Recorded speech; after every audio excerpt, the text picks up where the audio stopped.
I went from 113 kilos down to 56 in 6 months. The head gastroenterologist came into the hospital bed in the morning and said, Mitchell Vickridge, sign these papers or you'll be dead tomorrow. And I was on the table the next day. So I was in Paris, like right next to the Eiffel Tower, I just dropped to the ground. Eventually made it to the UK and London. I went into the hospital to get a blood transfusion at that, and the doctor said you could drop dead at any point. So I flew back, and then I was literally living in darkness in my room, falling into the toilet, shitting blood 40 times a day in agony. I mean, pain you cannot even imagine. I had my whole large intestine cut out. They did with a colostomy bag because I was inches, seconds away from death. Even the surgeon said, you were like fading on the table.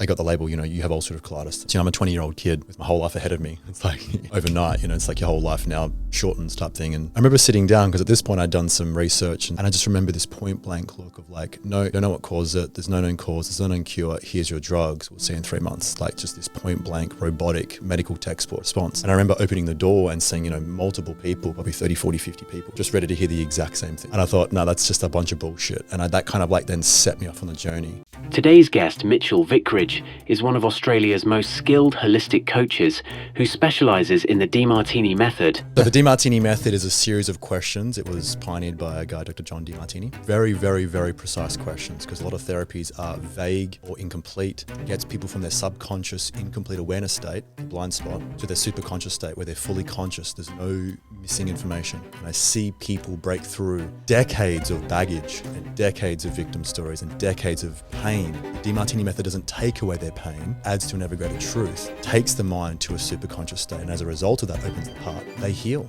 and they get to move on.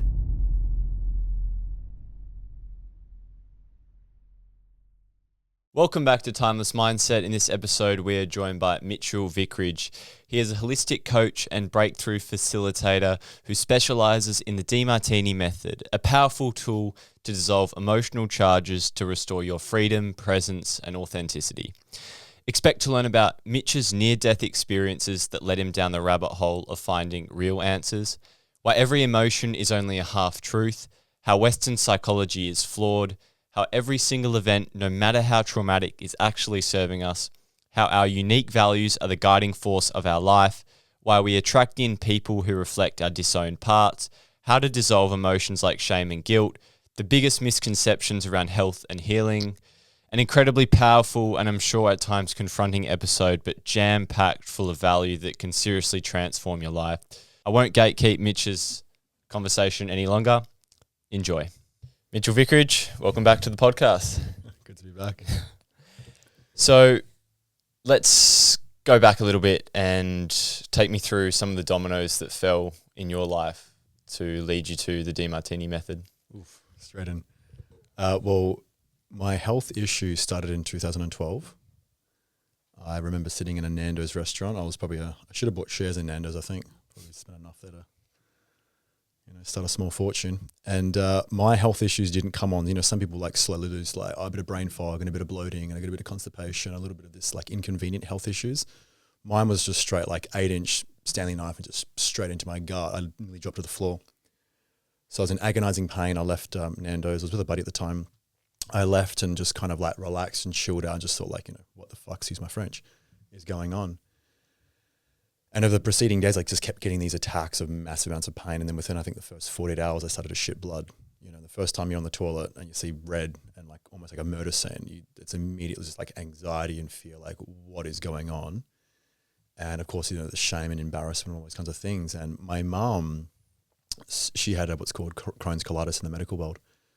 So I felt like I had an avenue to at least go to her and approach her. And she just said to me, we'll go to the GP and do a stool test and seek help. So I went to the GP, did a stool test, and it was just pure blood. And the GP just came out after I gave them the stool test. And they said, we just called Fremantle Hospital. They know you're coming, get to ER now. And so that's when it was just from 0 to 100 in terms of the seriousness. Went straight there, of course. You're in the medical world. So they do their testing, they do their scans, and they need to make sure that they put a label on you and diagnose you with something. And that's when they came out with, you have ulcerative colitis.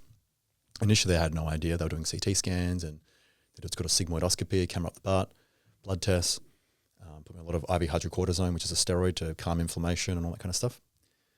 And but eventually I got the label, you have ulcerative colitis. And I was like, okay, well, what's this? My natural curious mind onto Google, what is this? Autoimmune disease, it causes inflammation and your body attacks itself. And I'm like, what the hell? So I'm a 20-year-old kid with my whole life ahead of me. It's like overnight, it's like your whole life now shortens type thing. And you can't really see too far ahead because you're just so now focused on the fear and the what's wrong. And I remember my first appointment at Fremantle Hospital by a doctor. I would just call him Matt. I remember sitting down because at this point I'd done some research and some Googling, you know, self-diagnosing and self-discovery. And I said, look, Matt, this is a digestive disease. Like, surely my nutrition and my lifestyle and the things I'm doing to my body make a difference in this case. And I just remember this point blank look of like, no, we don't know what causes it. There's no known cause. There's no known cure. Here's your drugs. We'll see in 3 months. Like, just this point blank, robotic medical textbook response. And I remember opening the door and seeing, you know, multiple people, probably 30, 40, 50 people, just ready to hear the exact same thing. And I thought, no, that's just a bunch of bullshit. And that kind of like then set me off on the journey to start to understand disease, health, psychology, physiology, the healing arts, fasting, breathwork, detoxification. At the same time, I also, you know, had my previous traumas. I had emotional repression and suppression. I was bodybuilding at the time competitively. So I was doing, you know, 5,000 plus calories a day. I was training with a world champion to the point that at least a couple of times a month, I'd be vomiting in a bucket or out the back. Injecting steroids, pretty decent amounts. Nothing crazy, but like, you know, decent amounts to put more strain on the body. And that allowed me to train more, push myself harder. I was burning the candle from all ends. And so nothing was really getting better. So even though I was learning about all of these things, and we were having that conversation before, like I was learning, but I wasn't applying. You know, I wasn't really walking my talk, but I was gaining information enough to start to understand a different way of looking at the body. Because again, in the medical world, you catch this thing called a disease. It's an entity. You have it, you catch it type thing. Versus seeing the body now as more of a live, transient, evolving machine that gives you feedback. It's like, you know, electromagnetic body of water. And we have signs and symptoms as kind of our wake-up calls, right, for different reasons. So I didn't really know that at the time, but I was starting to look at this different way of looking at the body and natural healing and all these kinds of things, but I just definitely wasn't applying it. So by the time I got to 26, back in 2017, I was just decaying more and more and more because I was also being going on their drugs. You know, they come with extreme side effects, you know, prednisone, which is a steroid, biologics, immunosuppressive drugs, a whole range of things that they wanted to give me. So it was a recipe for disaster. And then I ended up traveling to Europe, America and Europe in 2017. I was just getting worse and worse and worse. Now international travel, international foods, change of environment. I was going through some troubles with my ex-fiance at the time. A lot of stress, a lot of just hard insults to the body. And I eventually remember just dropping I was in Paris, like right next to the Eiffel Tower, I just dropped to the ground. I eventually made it to the UK and London. I went into the hospital to get a blood transfusion at that time. My hemoglobin was that low. My iron was in the gutter. I had a ferritin of 1.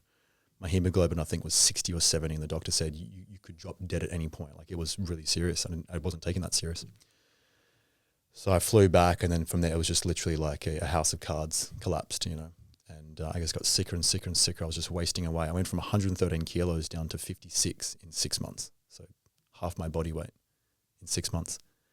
And then at that point, my housemates saw me, I think, late November, early December, they said, we're taking you to hospital. Because I was literally living in darkness in my room, crawling to the toilet, shitting blood 40 times a day in agony. I mean, pain you cannot even imagine. And then I eventually had emergency life-saving surgery. I had my whole large intestine cut out. I was fitted with a colostomy bag. And I think at that point, you know, it's like when you survive, because I was inches, seconds away from death, even the surgeon said, you know, you were like fading on the table. And they actually wanted to fatten me up for a month. They wanted to feed me IV nutrition through my vein, or artery, so. And so they wanted to fatten me up for a month. And I think about 4 or 5 days in, I just getting worse and worse and worse, passing out, like losing blood pressure. And eventually the head gastroenterologist came into the hospital bed in the morning and said, Mitchell Vickridge, kind of like all days, you know, on painkillers, sign these papers or you'll be dead tomorrow. And I thought, okay. And I was on the table the next day. So at that point, I had my large intestine cut out, fitted with a colostomy bag, so I'm kind of pooing into a bag. And what's interesting is I got home eventually after 2.5 weeks, emaciated, so weak, so tired, but had kind of been relieved. One, because this toxic perforated megacolon was out of my body, and it was pretty wild. So there's kind of a breath of fresh air there. But two, that I was like finally out of agony, and I'd like cheated death, and I was given a second chance. And at that point, it was kind of, okay, it's time to listen, time to wake up. And that was really the second major catalyst of my life. So cutting a really long story short, that set me on the pathway of a kind of like a polymathic. I wanted a wide variety of knowledge from the greatest healers and teachers to really learn how to rebuild the body from the ground up. How do you heal body? How do you heal the body? How do you heal cells? How do you regenerate tissue? And so I learned from many great teachers and mentors. And then I also had another dark night of the soul. Had a lot of mental health issues, anxieties, depression, suicide ideation, went to another dark night of the soul. And I'd actually already been in the Demartini Institute, but I was kind of newer to it. And so coming out of that huge process as well, which taught me an immense amount, that was like the third and the final, putting it kind of all together. And I think it was like the trifecta of major experiences in my life that have led me to this point now, to really be on this pathway of mastering my mind and my body. And then, of course, now being my inspired pathway to help others do the same. And how do you really empower your mind? How do you empower your body and your health, your life, your mission? And then here we are today. So that kind of is the very short TED Talk. But here I am today. You know, I kind of call myself a holistic coach and breakthrough facilitator. The holistic coach obviously encompasses all the wide variety of things that make a human being a human, and the ways that you can assist the body evolve and repair and grow. And then breaking through people's stuff, because we all have limitations. We're all human beings in our human experience. We all have a mind. We project into the world with our set of values.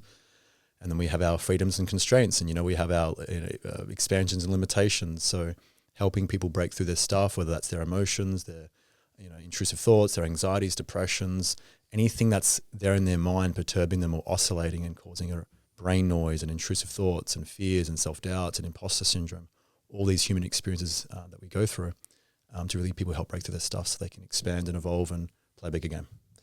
Looking back, what was the cause of those issues though? Yeah, this is the cynical nature, and we're kind of brainwashed, I think, partly with the overarching medical system, which again, I'm not like, medicine, and it's fantastic, it's brilliant, it's saved my life and millions of people's lives. But the system that is kind of, as its monopoly, when you put it into the world and then you have a sign and a symptom, we immediately have this cynical viewpoint of like, what's the cause? Like as if there's one thing. Now, again, you could argue that in some cases there can be one thing or one major thing. Like if you work in a lead factory and you're like poisoned with lead, well, that's the obvious use case, right? So I tend to say that there is no cause to any disease, because anything can cause anything, anything can cause everything, everything can cause anything, and everything can cause everything. And you have to really look at each individual story and screen the history, like what got you to this point of your mind and your body presenting with these symptoms, and screen backwards and look at mind, body, spirit. Or you could even kind of more accurately break that down into what are the structural things, the chemical things, or the emotional things. So physical structural things. Because if you get in a car accident and sever your spinal cord, that's a structural injury. What are the chemical things? Is it your endogenous waste? Is it exposure to some toxic metals, microplastics, BPA, what pollution? Or emotions, extreme emotions of positive pleasure charges, infatuations, and then fear of loss of that, causing anxieties, resentments, griefs, anger, all kind of repressed emotions. And screening each individual. So to answer your question is, what the cause is? Lots. Like it was the amalgamation of all of my life choices, day, week, month, yearly, that led to the breakdown of the human body. And so my degeneration process is what created that void, and that's why I went on the journey of how to regenerate and heal, and that's what really catalyzed that process. So if you want to answer that question again, it's just lots of things caused the breakdown of my human body. I was pushing the candle from both ends. And it was, the amalgamation of all of my choices put into one, you might say. Yeah.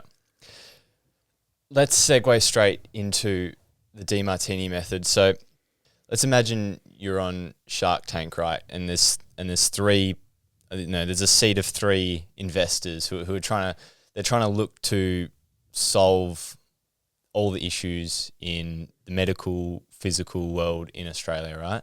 Let's say there's three people and they're trying to hear the perspectives of, and you're trying to sell the Demartini method, like as a solution to, the world's medicine, right?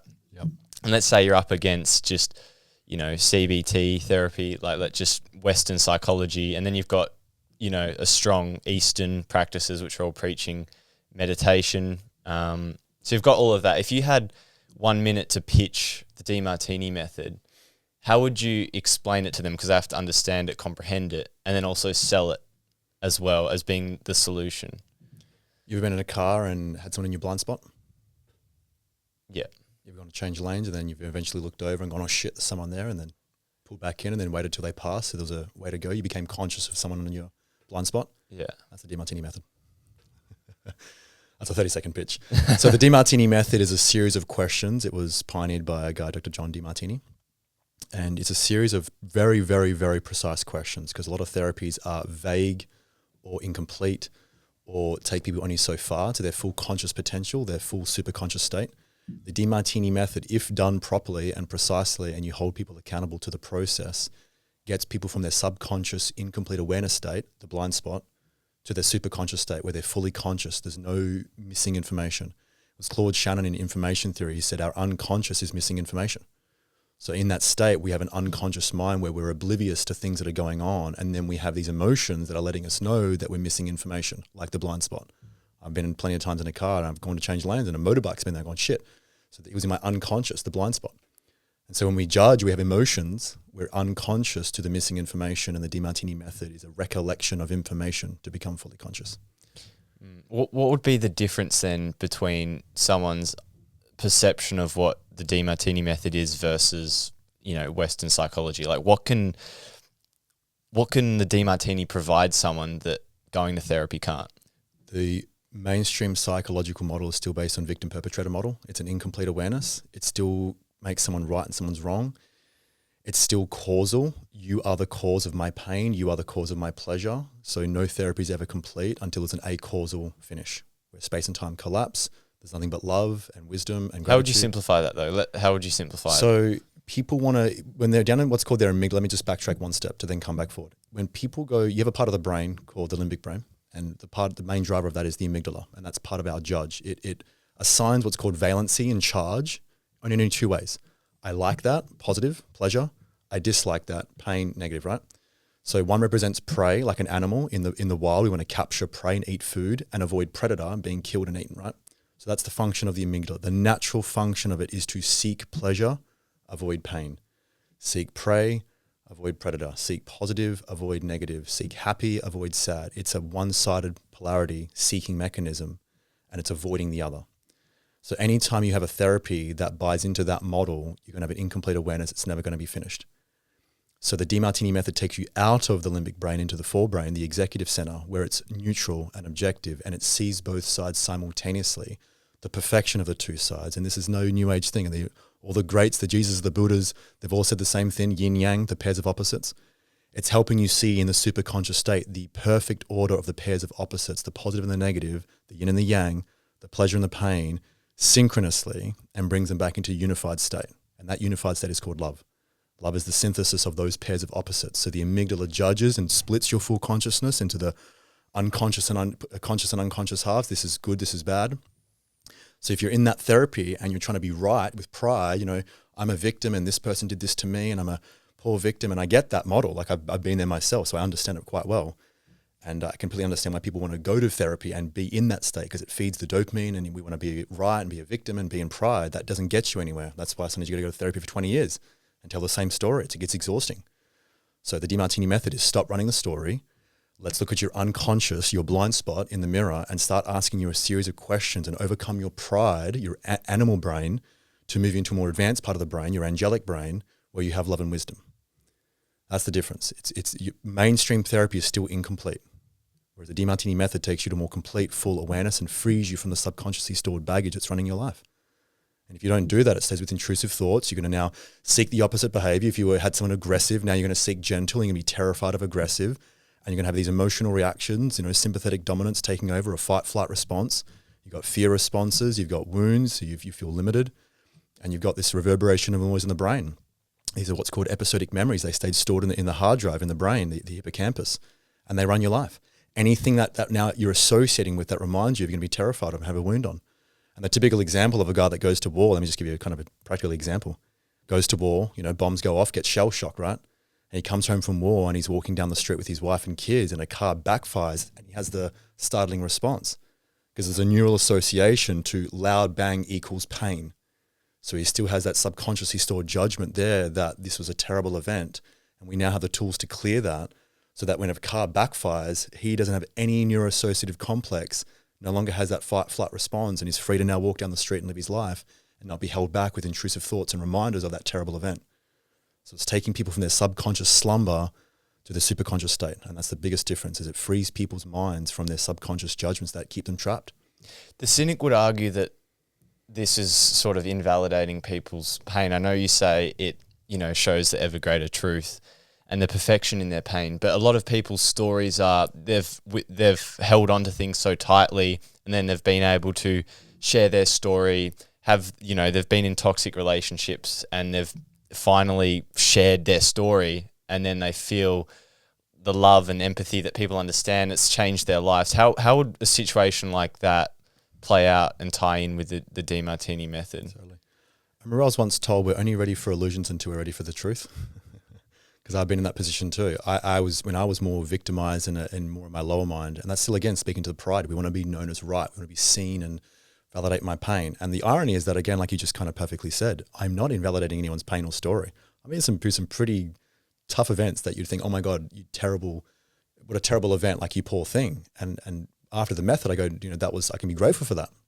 So it doesn't invalidate the pain. It's just a level of awareness. So those that are actually ready to transcend their story and being a victim and their pain to see a hidden order, a greater truth, when they're ready for the method, you're able to use it. So people require different levels. That's why every healing practice has a place. I'm not making the Demartini right and better and look at this amazing thing and everything else is terrible. Everything has a place in this world or it wouldn't exist. It's just a tool that can take people. I mean, the amount of stories and emails and messages of people saying, holy shit, you got to the root. I can't believe I've been seeing it this way and running this story and trying to get sympathy. I remember I was leveraging my illness in my story. I had unconscious motives because of my pride and clinging to that identity and getting more advantages of running the story. The reality and the blunt truth is, if you get more advantages of running the story as a victim, you're going to continue to run the story. But when you're done realizing that's not maybe the most fulfilling, rewarding state, to consistently see yourself as the victim and someone perpetrated you and it's held you back, and leveraging that, and you're ready to play a bigger game and expand and heal and grow from that experience. It's actually, in even literature, it's called post-traumatic growth. I call it post-traumatic resilience disorder as a post-traumatic stress disorder. But post-traumatic growth is a very well-documented thing. People would actually, and it's clearly shown in research. This is not also just a Demartini thing. This is also mainstream literature. It's just not really sold very well because the masses, when we're down in our amygdala, which is part of the mass conscious, we want to be right. We want to be seen as the victim. We want people to give us sympathy. And sometimes we leverage our illness. Sometimes we leverage our story, and we get more advantages of doing that. I don't find that to be the most productive thing because it still holds you back. It keeps you in compulsive behaviors, intrusive thoughts, fears, doubts, drinking issues, all kinds of behavioral responses. I'd much prefer to people to remember that they are part of the fabric and structure of the universe. They're a powerful creative being. They have incredible power and resilience inside of them, and to access that potential. And this comes from William James, who was kind of the forefather of modern psychology. When he made that breakthrough, he said, the greatest discovery of my generation is that human beings now have the capacity and the ability to change their perceptions and attitudes of mind, and as a result, change their life. And so I would much rather free people's minds. If they want to continue leveraging their story and be a victim, that's okay. I've been there too. I'm not going to judge it. When people are ready to transcend that and move beyond their story and move beyond their victim stance and realize they're a master of their life, they're both the artist with the paintbrush and they're also the director and the filmer, and they're creating their reality and they have power over that to change their perceptions, then that's when the Demartini method is available for them. So some people are ready for CBT, some people are for DBT, some people are ready for hypnosis and breathwork. Everything has its place. I would just submit that any therapy that is still keeping you stuck and trapped in judgment is an incomplete therapy. It may take you to a certain level, but it may just not be complete. So I kind of think of a scale of, you say, completion to a judgment. The opening of the judgment and the creation of it, and then how well can you work that so there's nothing left but thank you, I love you. Well, that's the Demartini method. But along that approach, you might get to acceptance, or I can be at peace at that, and I can forgive them, right? The Demartini method, there's no forgiveness. There's just thank you for giving me this experience. And at first you might think that's insane. Like, how could that with a beating or some sexual thing or a murder or a natural disaster? I've had all those cases and I've got people to thank you, I love you. So I know it's possible. I have the certainty of that. And I know that the capacity of the human mind and the heart is well beyond what we could probably wildly perceive and conceive. And so I'm very grateful for that opportunity, because when I see people break through decades of baggage and decades of victim stories and decades of pain, to realize that the Demartini method doesn't take away their pain. And like you said, it adds to an ever greater truth, and it takes the mind to a super conscious state. And as a result of that, opens the heart. They heal and they get to move on. And that's far more inspiring to me than listening to someone run this story for 20, 30 years and get nowhere. That's not inspiring to me. So I have no real interest in that. But is there a level for that and a place for that? Absolutely. So do you think there's nothing that is objectively bad that happens to anyone? That's been known in the greatest theologians, philosophers, teachers for thousands of years. That's nothing new age, even Shakespeare. There's nothing good or bad, but thinking makes it so. But it's our morality and the moral injunctions of society that says these are good, this is bad, this is right, this is wrong. We judge things and we label with that our amygdala. That's where morality comes from survival. Have you seen, do you know Alex O'Connor? No, I don't. Okay, and he's a sort of philosopher. He's a young bloke. He's got a big platform, and he debates a lot of people, and they talk about the existence of God. He's an atheist, and one of his biggest arguments is like the non-human suffering that animals go through before they die. But he also I reckon I've heard him say at least 20 times is like, if there was what makes the existence of God unlikely is like, why would he give parents their kid cancer and the child dies of cancer? Like how would if there was a God, an all-loving God, why would he give this? Because he's fundamentally confused with the meaning of love and the understanding of life. He's trapped in the utopia of a happy without a sad, a positive without a negative, a good without a bad, and a one-sided moralistic world, which is never going to happen. Who's this? With the guy that you're talking about, I'm just saying he has a fundamental a misunderstanding of life itself. Look at every ology and nature and every science that we study, that we know of so far, because we're always evolving our understanding of the world and the universe, right? Every subject matter that you study in this existence we call life has two sides. If you're a physicist, you know there's protons and electrons. If you're a chemist, there's acids and bases. If you're an electrician, there's a male and a female. Every ology and science in nature has these two sides. You have a summer and a winter, a masculine and a feminine, a white and a black.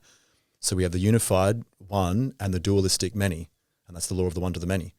And so the idea that you're going to get a positive without a negative, that's like saying there's going to be an atom somewhere in the universe that has just a proton without an electron orbiting, which doesn't exist. We know that. So his understanding fundamentally, I think, is flawed, and I think is I'd love to see you sit down with him and chat that. Because he assumes that then also that human behavior exists beyond those laws, which they don't. Human laws are designed to be broken. No one can live by them. Stealing's wrong, people steal. Killing's wrong, people kill. Lying's wrong, people lie. So human laws are designed to be broken. Oh, he's universal laws cannot be broken. He's the best arguer that I've ever seen. That's fantastic. Look. If he's open to new information, fantastic, because I sought the same position. I was an atheist for many years. I'm listening to myself and preaching to the choir. What makes you, okay, then I listened to a lot of these theist sort of conversations. Like what makes you believe in God? Well, I think we're also starting, just if we take one step back, I think we're starting a subjective conversation, because my relationship with God, and I think every relationship you could argue, is interpersonal and it's subjective. So to say that I have a relationship with God that is superior or better or more, I have a deeper understanding, I think would be one, arrogant and ridiculous and a moot point. Two, but we're now entering a subjective conversation, because whatever people cling to in their beliefs, they're going to defend with their life. And so I'm not here to change anyone's mind. For the ones that feel the information that I share in this podcast is useful, fantastic. I follow Bruce Lee's philosophy of take on what's useful, reject what's useless, do what you will with the rest, right? So I wouldn't be here to change his mind. You know, a debate is also an amygdala's experience. Who wants to be right? So it's not about a dialectic. The great philosophers understood that there's two sides to every coin, and so there's always going to be two conversations at hand. So I don't need to be right. I don't need to convince anyone of my viewpoint. It's what works for me in my life, and I have a great deep appreciation for that. And you know, even Seneca, who was considered the wisest man, said the only thing that I know is that I know nothing, and I do my best to appreciate that I know a lot, and also in the vast grand scheme of the universe, I know absolutely nothing. And I think that keeps a deep sense of humility and a curiosity to continue to learn. But I would submit that you know that if I take this phone and I drop it, we have the knowledge to calculate the direct speed and acceleration of me dropping that phone due to the laws of gravity. So that law is unviolatable. The reason that we can send rockets into space and that cars drive and that your laptop is working, that we're even doing this podcast right now, is because of universal laws. That's why engineering and mathematics are so precise, and chemistry and physics. These calculations are unviolatable. And so the same thing is happening in human psychology and human behavior and physiology and theology and sociology. These things are underpinned by those universal laws. So to think that my human will somehow override that and overpower that, and I'll take a moral stance which will void those universal laws, I think is somewhat ridiculous. But also your human will is not matching divine will now. You're wishing for something that's a utopia and a fantasy that goes outside the realm of what's real, which is right in front of us. And that is the reality that life has two sides. And that's been known for thousands of years, as humans started to really evolve and articulate these concepts and these philosophical ideas. So to say that a loving God would only give us good, not bad, right, not wrong, pleasure, not pain, is a total misinterpretation of, I guess, reality and existence itself and everything that's presented in our life. And when you realize that love, and I can show people this with column 6 and 13 of the Demartini method, and they can have a direct experience of unconditional love, and I can show this again and again and again and again and again and again and again, that love is not positive. Love is not kindness. Love is not a warm hug. That's half the picture. Just like a magnet has a positive and negative pole. When you put those two magnets together, they attract, right? Put two positives together, what happens? Two positives? Yeah. What happens Repel. to two that's it. What happens to a positive and negative? They attract. They attract and synthesize. So the synchronicity of the pairs of the opposites transcends the illusion of the polarities, which now gives you a unified field of love, a unified force of love. It transcends the polarities, the Maya, as the Buddhists called it, the illusion of the polarities. So I think, if I'm circumventing back, I think this guy has a semi-misunderstanding of what love is and what God, in my worldview, but also just painting the picture of these universal laws, gives us in this world, which is a two-sided world. There's a transcendent state, which is a unified world, and more of a celestial, unity that we Can we tie in emotions here? Because I think I think the biggest misunderstanding people have is their relationship to emotions and this whole concept of like emotions are lies. That's one of the things I keep seeing the Demartini thing speak about. It's a pretty jarring statement, but it is true. Because it comes back to what we said before. Like if I said emotions are lies, like You're people are going to feel like they're validating. being gaslighted. That's it. I'm with you 100% on that. So let me just maybe then soften that and give a broader understanding, because it's said like that, but there's also context to what's being said within that, because that can still be a true statement. And so I'd love to maybe add to that and help people appreciate the role of emotions, because they wouldn't be here if they didn't have a place as well. So to say they're also bad is a moot point. That there's upsides and downsides. There's purpose and function to them. Have you been to SciTech? Yes, love it. Have you seen the mirror section where they have a concave mirror? You go skinny and small, and then the convex mirror, you go big and fat and wide. Those are distortions of your body and the reflection that you're seeing back. So you as the perceiver and what you're perceiving, and then now it's perceived, are distorted. So when you have a moment in your life that you judge as good, pleasurable, that is then perceived through the senses, sight, sound, smell, touch, taste, and you lock that into the brain with what's called a neuroassociative complex with that pleasure. You make it a good thing.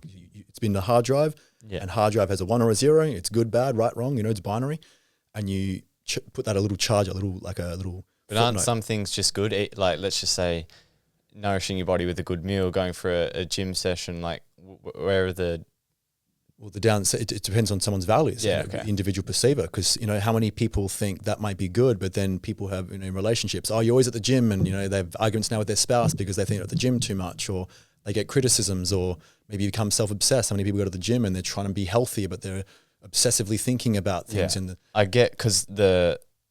I get it's hard the hardest thing about having a conversation about Demartini method, it's very, very personalized. Yes. But the only issue is when we only talk in theory, like I feel like people don't understand how it applies to their life. Well, that's why you have to go individual case by case. So we can talk about the principles, but anytime you try to do hypotheticals, you're going to be a dog chasing its own tail, just giving a real case. Hypotheticals are exactly that. They're hypotheticals. You can do them till the cows come home. Yeah. But just coming back to those, the idea that the emotions are lies, I just want to finish that off, is that when you perceive and receive information back that is not distorted, the mirror of truth, the flat mirror, that way what you perceive, you the perceiver, what you perceive and what's perceived back and reflected back is true. It's like a 1-1 reflection. There's no distortion. You're now in a state of presence and certainty, and you could argue that love and gratitude are the truth, because people say love is blind, that's a false teaching. Infatuation is blind. That's the puppy love, right? The rose-tinted glasses. Love reveals the truth. And so having certainty and presence and seeing the mirror of truth, you're reflected back what is. But the moment you start to distort that mirror is what emotions are doing. If it's positive, it's exaggerating the pleasure. It's got a positive affirmation bias or a confirmation bias. And if it's negative, it's distorting, it's making the negative more negative. So it's the distortions of what's actually there. That's why when I do the Demartini method, I take those valent charges and I neutralize those charges. Now people see the truth of that mirror. So instead of that distorted pleasure and the distorted pain, there's now just a neutrality, there's an objectivity. And what they were once seeing, they realized was a lie, if you want to call it that. And I've done this in the most horrific cases you can imagine. I did this recently, days ago, of a lady who was pinned down, sexually assaulted, physically constrained, and was traumatized by it. And within 45 minutes of going on this one episode, by the end, in tears, heart open, and she said, I just want to write him a thank you letter and tell him I love him. So I've done this case after case after case. So I have certainty this works. And I've done this for long enough now. When you do something long enough and you see the certainty of it, it's hard to argue it. But to the mainstream psychology and say people that, someone can go through a sexual experience and then be, a challenging one and be grateful for it, that's, to most people, that's insane. They can't even conceive how that could be. But that's just because, we feel what we don't know. And if we don't have access to that tool, we have a limited knowledge, then we might challenge that and feel threatened by that, especially also if we're clinging onto the story. Because a lot of people leverage I know this for myself. When I had more victim consciousness and I had illness and I had traumas, I would leverage that. I would get benefits out of running the story and look at me, I'm an innocent victim and I was stuck in my pride and in my lower mind. And as I became a little bit more wiser and had access to this tools, which I'm very blessed for, I was able to transcend those stories and then actually grow and use it as fuel to help me grow and not hold me back, and realize I was actually being stuck as a victim, almost like in my own echo chamber. And I wasn't actually evolving that, I was revolving, how many people go, same relationship problem, same money problem, same this problem, same trauma story. And they feel stuck and stagnant. We have a tool now to help you catalyze out of that and actually transcend that and move forward, so you can have a new journey to go on and not be stuck in the same chapter, and go read a new chapter of your book and write a new chapter of your life and move forward. We all want to move forward in life and feel like we're growing and we're making a difference in the world. It's very hard to do that when you're held back by all your emotional baggage that keeps you trapped in judgment. So this is again, all the different, again, sects and spiritualities, they talked about this in some way, shape or form, like the Buddhist talked about nirvana and really absolve, because that's my brand, Nirvana Health. It's part of absolving yourself from the karmic wheel of judgment, of samsara. Otherwise you're going around and around and around, telling the same story, stuck in the same judgment, stuck in the same story, just again and again and again and again and again. And then you feel trapped by that. So to be liberated from that is to be liberated from your own judgments and to transcend that into something that now you can be grateful for and move forward in life. And by the way, no matter where you go and what you do in life, you're going to get pleasure and pain. So guess what? You earn the right to move to the next concentric sphere of awareness, which means you now have new pleasures and pains. But in the process of doing that, you're growing. You're evolving, not revolving. So the two biggest emotions that people struggle with, shame and guilt, right? Take me through the practical, you perceive there to be more pleasure than pain. So fundamentally, if someone's listening and they're aware, because I hear a lot of people say, I've got guilt issues, right? Take me through how someone can understand why that exists in them and how they can become aware of it and potentially just apply it to them at home. Yeah. In a real life practical example? Yeah. Okay. We're all kids and we get told, now be on your best behavior, be a good girl, be a good boy, be nice, don't be mean, be kind, don't be cruel. And we're basically inculcated with morality from authorities, teachers, the church, government, society, mothers, fathers, aunties, uncles, to be one-sided, which no one can live up to. So the moment says, mum says, now be a good girl and be a good boy and don't misbehave. In other words, don't do things that will challenge me and give me a headache. You then lock that in and try to live up to that. And so you'll have pride and hubris when you are that behavior. And then you'll have shame and guilt when you're the opposite, which you're going to do at some point. Every human being has two sides. If I said to you, Egan, you're always honest, you never lie, would you believe me? Well, not maybe a year ago, but not now, yeah. Okay. Are you always nice and never mean to people? No. Are you always happy and never sad? No. Are you always generous and never stingy? No. Are you always kind and never cruel? No. Are you always gentle, never aggressive? No. So your own psychostatic bullshit meter knows intuitively you have two sides. Now, if I flip-flop that and I said you're always a stingy piece of shit, you're never generous, would you believe me? No. You're always negative, you're never positive? No. You're always sad, you're never happy? No. You're always aggressive, never gentle? No. Your own psychostatic bullshit meter knows that both of those polarities are untrue. I've done that question now thousands of times. No one can answer with certainty. You even have an internal uncertainty, hesitation about answering that question. If I said, sometimes you're happy, sometimes you're sad, would that be true? Yeah. Sometimes you're up, sometimes you're down. Yeah. Sometimes you're generous and open and receptive. Sometimes you're stingy and kind of more haughty and standoffish. Yeah. Sometimes you're gentle, sometimes you're aggressive. Yeah. Sometimes you're honest, sometimes you're dishonest. Yeah. You have certainty of your two polarities. You have a sympathetic, parasympathetic. You have ghrelin and leptin. I mean, the amount of pairs of opposites and the homeostatic mechanisms in your brain and body is profound. Baroreceptors for blood pressure, insulin and glucagon for blood sugars. I mean, it's just so obvious that you have a two-sided nature. But we want to be one-sided. We want to be the people that people look to us as, he's the hero, which is the pride. This is the same thing. Anything we get addicted to with pride, we're going to have shame and guilt when we're the opposite. So the reason people have shame and guilt is because they're still addicted to the moral injunction of being the opposite. If I'm kind, I'll have pride and hubris, and I want extroversion in the world to see my kindness and look how charitable I am. But the moment then you do the opposite, you're introverted, you pull back from the world, you hide, and now you have shame and guilt. Take me through then imposter syndrome, because I feel like that's definitely tied up. To some degree, yes, but then we also introduce the conversation of values, because if you're feeling imposter syndrome, it's because you're an imposter. No, but where does like the pride come in? Because what I see is... Well, the pride is just simply, just before you finish that, the pride is just simply the idea that you're going to be one-sided without the other. You're going to get a happy without a sad, a good without a bad, a nice without a mean, a kind without a cruel, a giving without a taking. You can't live up to that. That's why people come in usually with pride and their best, the white shining armor of their first date, they put on their best foot forward. And eventually, if you keep the relationship going, eventually your other side comes out, the shadow. It's a Jungian philosophy. And you realize you've got two sides. Oops. Your partner's got two sides. Oops. And that's actually how you love each other, because you find someone with your disowned parts. They're going to display it, push your buttons until you love that side of them and, ironically, yourself. So nature is always striving for what's called androgyny, which is the two sides of nature. You're going to meet people and go places and have circumstances and experiences in life to show you what you're still not loving.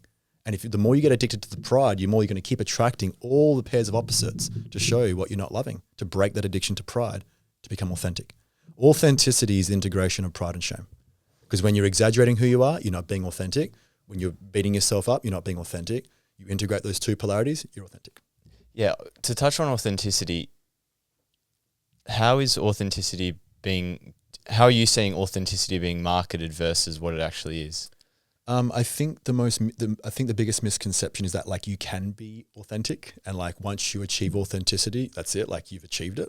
I see it people as a striving towards. They're Yes. trying to put on this one-sided perception of the Yes, fun, I'm an authentic happy, person. put themselves Yes. out there. Yeah, that's complete bullshit. Again, it's the hoping of the masses, because and again, if you're down in your amygdala, you're seeking a happy without a sad, one without the other, a good without a bad. That's where the mass consciousness comes into play. Most people are trapped more so down in their amygdala. Again, there's a scale, it's not just a black and white thing. So when someone says, you can become authentic, there's this idea that I will be authentic and then never inauthentic, which is just bullshit. We all have moments where we're authentic and then we perturb. I'm sure you could go through a day and watch yourself, or even a week, and look at moments when you're a little bit cocky, a little bit exaggerated. We all have moments, right? We think we're better than people, our values are more important, and we look down on people. We all have those moments. We also have moments where we look up to people and we think, I'm not as good as them. And maybe we're scrolling, oh man, they're doing it better than I am. They got more finances and better job. And we spoke about the guys before. And so we have moments where we perturb. Now, the more that you keep inculcating, in other words, injecting the idea that someone's better than me, shame, or that I am better than someone else, pride, the more that you keep feeding into that, which is taking your attention away from your internal world, your own authentic mission and purpose, you're going to have oscillations.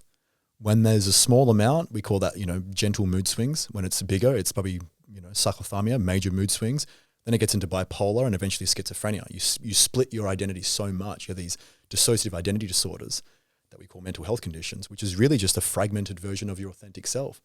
The reintegration of that becomes your authentic self. But can you stay there 24/7? No.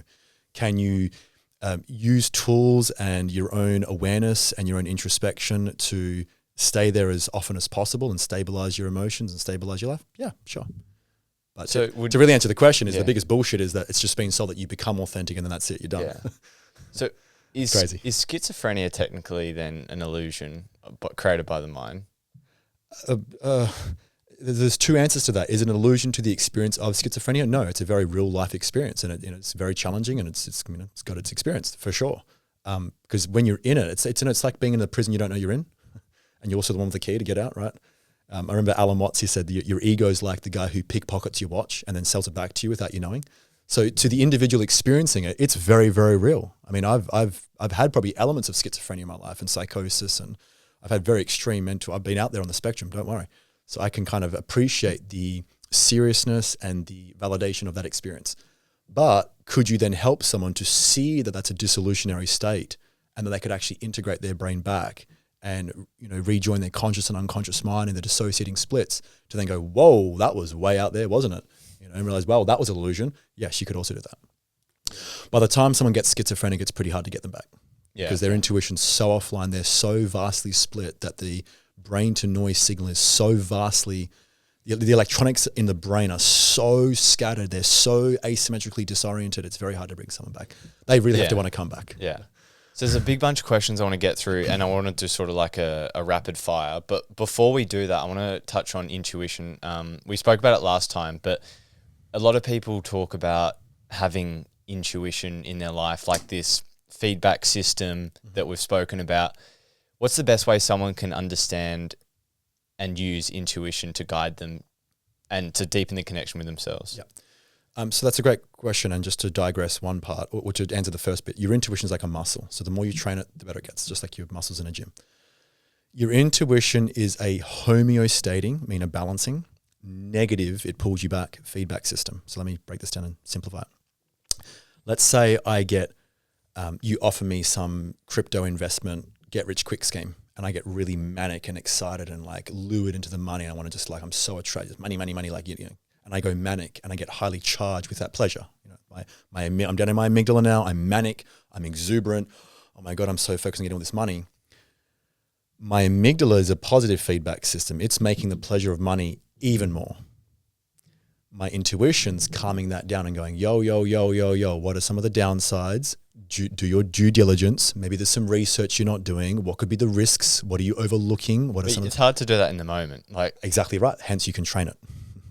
Because if you also understand universal laws, you understand that nothing comes with one side. There's two sides to every coin, two sides to every perception, two sides to every experience. So if you train yourself to look, you're already training the brain. You're actually increasing the amount of interneurons and the amount of motor function you have to stop, take a breath, and start asking those questions to become fully conscious. Because if you get manic with that, you've now got a motorbike in your blind spot. But this is why I've been able to do this exact thing since you've been learning about it, since you introduced it to me.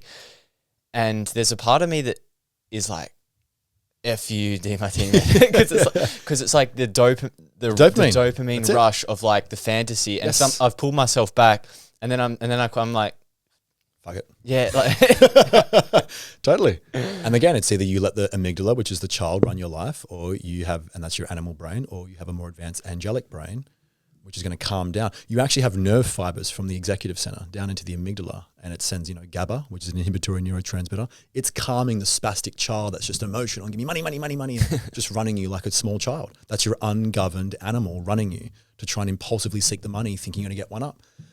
And what happens is you'll eventually realize it was probably a scam, or there's something you overlooked, and you blow your money and you learn the lesson the hard way. So wisdom and using your intuition, to come back to the theme of intuition, is to, you come to that presentation. I mean, if you came to Warren Buffett, who's the most accomplished investor of all time, and it's not his first rodeo, he'd go, fucking bullshit, shut up, Egan, or just go, what are the downsides? What are the risks? He would already be looking for the downsides because he's, highest values investing, and he already knows to ask those two questions to see both sides. What's the risk and what's the reward? He wants both, the positive and the negative. So he's already trained for that because he's a seasoned investor with wisdom. But to the young, dumb, gullible person who's more like a child and inexperienced is going to go think, oh my God, I'm going to get this get rich quick scheme and impulsively see. Look at the Perth Mint this is a perfect example. Look at the Perth Mint right now. Lines out the door, the new gold rush. Gold's already run. It's been running since it was $1,600 to $1,800 an ounce US. Okay, so it's already run. It's in what's called the excess phase, the late public participation.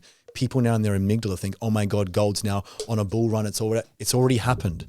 So they're the gullible ones that had it in, oh, gold now, gold rush, money, and gold. It's going to give me this thing. They're going to learn the hard way. Gold will now consolidate sideways. It will still probably go up, but they're not going to get the return they think they're going to get in their mind. The fantasy and this dopamine rush and all this riches, that's the fool of the amygdala running them. The intuition's wise, asks questions. It looks at the charts, looks at the technical analysis, asks an expert, hey, is it right? They would be more methodical in their investing. The gullible ones impulsively seek it like an animal to get the prey, and they realize they get slammed in the face with the other side now. So they're going to learn a lesson.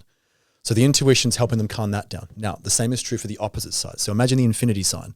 The infinity sign where it crosses over is the middle, the wu wei, the middle path. When you go out, the intuition's bringing you back, half the infinity sign. When you go out the other way, the intuition's bringing you back, the other half. So now when you resent something or you're skeptical, your intuition's showing you the upside. Or you're resentful towards someone, it's going, what's the upside? You know, when you're highly infatuated with a chick or a guy, what's the downside? You know, don't just think he's the nice, charming guy. What's the downside? What are you overlooking? Calm it down. So your intuition is taking your polarities, your impulses and instincts, and bringing them back to the mean homeostatically, to bring you back to a balanced orientation. So your impulses take you out, your instincts take you out, and they exaggerate the positive and the negatives to capture the prey or avoid the predator. They're survival mechanisms. The intuition's a thrival mechanism. So instinct, people say, trust your instincts. Yeah, if a lion's about to fucking eat you, then yes, don't do the Demartini method. Get the fuck out. Use your instincts. What's the benefit to the lion? No one's sitting there using their executive function, right? So that's where the instincts are needed. We need them. We need survival instincts. If a car's about to run you over, get the hell out of the way. You need a spastic reflex and without even thinking to survive. So that's where the amygdala rules. It's needed, but not to thrive. Your life is not a car about to run you over or a lion about to eat you. So is there a time for it? Yes, but not to master your life. And your intuition is designed to calm those polarities of infatuation and resentment, you know, manic up and exuberance and resentment and all that, which, by the way, keeps you distracted. They're the intrusive thoughts that occupy your mind and reverberate as noise. And your intuition's calming that brain to noise signal to have a clear mind and to bring you back to objectivity. Now you're seeing the truth, not those distorted mirrors of emotions. How many times have someone, I'm sure all of your listeners can imagine a time they got highly manic of a guy, thought, oh, this guy's the one, this chick's the one, this money thing's the one, this business deal is the one, only to be slammed in the face of that, you know, a day, a week, a month, a year later to realize, oh shit, overlook that. You could have seen it if you asked the right questions, part of the Demartini method, to calm the infatuation, to bring you back to a more poised, objective, balanced state. And I'm sure also your listeners and people listening have had a moment where they've gone, my toxic ex, this ex-friend that stabbed me in the back, this piece of shit that, you know, did me a bad business deal, whatever. A week, a month, a year, a decade later, depends how long they, you know, takes to see the wisdom through the hour of time. Actually, hold on a minute. Them doing that led me to this, and I started this relationship, and they actually set me free, and then went on this path, and they go, now I'm grateful. Because the brain naturally is also integrating the pairs of opposites. So that's why wisdom is gained through time. We say old people are wise. It's because over time, the brain is integrating the pairs of opposites, but the Demartini method can speed it up, and that's through your intuition. Just becoming conscious of what's already sort of stored. Nailed it. Yeah. And instead of using the arrow of time through the aging process, you use your intuition in real time. You can become fully conscious without needing the aging process. Yeah. Okay. So now you have foresight instead of hindsight. Yeah. Does that answer your question with the intuition? No, it does. The intuition brings you back. The instincts and impulses take you out. I was pretty understanding from last time. For your viewers also. But so what I want to do now is I want to give you a bunch of questions, but I want to challenge you to answer it in the simplest way possible. Okay. Okay. You ready? Yep. How can people stop overthinking? Stop chasing fantasies and delusions and get grounded in reality and see both sides. Because the overthinking is the thing, is their friend to let them know what they're overlooking. They're trying to seek a pleasure, and the overthinking and the hesitation is usually a result of them missing some information. So the overthinking is designed that way to let them know they're overlooking something. When people say it's only the story you tell yourself that matters, and because I hear that a lot on social media. Reality is subjective. It's only the story you're telling yourself that matters. What do you think of that? Absolutely true. Why do some people say cancer was fuck cancer and cancer was the worst thing ever, and then some people say cancer was the best thing that ever happened to me? It was my greatest gift. Why do most people struggle to feel fulfilled even when they, in quotations, have it all? Because they're comparing their life to other people and devaluing the unique thumbprint and the reason they're here on the earth to make the biggest difference. And they live in the fantasy thinking that if they were somewhere else, they would be better. They hold themselves back and want to fit in the crowd because they are terrified of rejection and being ostracized from the crowd. And they're willing to fit in and sacrifice their life force rather than stand out and be courageous and make the biggest difference. So how would someone, let's say they had it all in terms of job, family, money, health was pretty solid, but they still felt incredibly empty? What would they do with that? I could almost still guarantee they're still comparing their life to someone else. They're not honoring their own set of values, or they're still addicted to their pride and their image, which is still to try and please other people and not inherently fulfill their mission to the greatest degree. Who do most people inject their life's values with? Anyone that they infatuate, admire, put above them, think is better than them, that they already create a positive association to, and they give them credit and go, if my life was like that, it'd be better. So as a result, the feedback is, well, then I'm not going to appreciate my life and I feel unfulfilled. Is it usually that parents for most people? It could be. I mean, it depends. It's sometimes you got to regress back the onion, like layer by layer. It could start at parents, but it could also be social media. I mean, look at the access now with billions of people. You look at the Kim Kardashians and a 14-year-old girl goes, oh, well, I hate my life because Kim's got perfect tits, perfect ass, perfect face, $1 million. I hate my life. So anyone you put above you that you admire, that you think has something you don't, the result is going to be unappreciation and unfulfillment. Okay. If you're Einstein's supposed quote, if you're a cat comparing your ability to swim like a fish, you're going to feel unfulfilled, beat yourself up, have low self-worth and try to fix yourself. And then ironically, if you're the fish looking at a cat going, why can't I climb a tree? You're going to be unfulfilled, beat yourself up and think there's something wrong with you. You want to fix yourself. Yeah, I love that. No one can live in each other's values. You can only live in your own. So the symptom of unfulfillment is usually because you're either not fulfilling your values, and the reason you're going to be doing that is because you're looking left and right going, well, I should be doing that and I'm supposed to be doing that, and this person's done this and they look like they got it all, they're so successful, so I'm a terrible person, I need to do that now. And so they're basically prostituting their own value system for something else, and the resulting is unfulfillment. And that's not a bad thing. If you're unfulfilled and you're feeling those feelings, fantastic. Because how else are you going to know that you're not actually maximizing your potential and your signature print that you're here to live out in the world to make the biggest difference with your finite life? Because eventually all of us are going to put down our meat suit vehicle, our flesh body, and leave this planet. And I have no idea what's going to happen after that. But I know I'm here now in some sort of reality that I perceive through my senses. And I know inherently that I'm being given feedback to let me know if I'm on course and I'm listening to my soul or not. And when I'm not, I'm unfulfilled. And then I go, I want to smoke a bong, have sex, watch Netflix, and do pleasure-seeking behavior. That is the result of the unfulfillment. And that's hopefully to have enough frustration to get back to priority and do important things and not waste time doing irresponsible, irrelevant, unimportant, stupid, dumb shit, and stop comparing my life to other people and actually honor myself and honor them as a result of that. Because if you honor yourself, you're more likely then to see the world as that too. You're likely to honor other people and appreciate other people. But if you put people above you, you're going to want to inject their values, right? Because now I got guilt and shame and I'm not worthy, I'm not good enough, and I feel terrible for being me, so I should be someone else, right? Because the idea that someone else is better than you, you're now injecting values. As a result of that, you're going to oscillate and go into the opposite. You're going to have now moments of pride and then project your values and get people to try to be like you. And both of those oscillations are going to leave you unfulfilled because no one can live in your values and you can't live in anyone else's values. They're fingerprint specific. I mean, to anyone, just look at your fingerprint right now and just know in the universe, no one has had your thumbprint. That is yours. This is your mark on the earth and no one has your print. So values are as unique as a fingerprint or a snowflake or voice print, and they're unique to you. And like a train on a train track, when you're congruent, you're going to feel fulfilled. When you steer off track, the feeling and the feedback and the sensation is unfulfillment to let you know, whoa, train's going off course. So that to me is great. That's letting me know where I may be oscillating and a bit distracted, and it's get back to priority. What's the relationship between our values and our purpose? Your purpose is an expression of your highest values. But when people talk, that's a very like black and white, only because we said we're going to speed run these answers.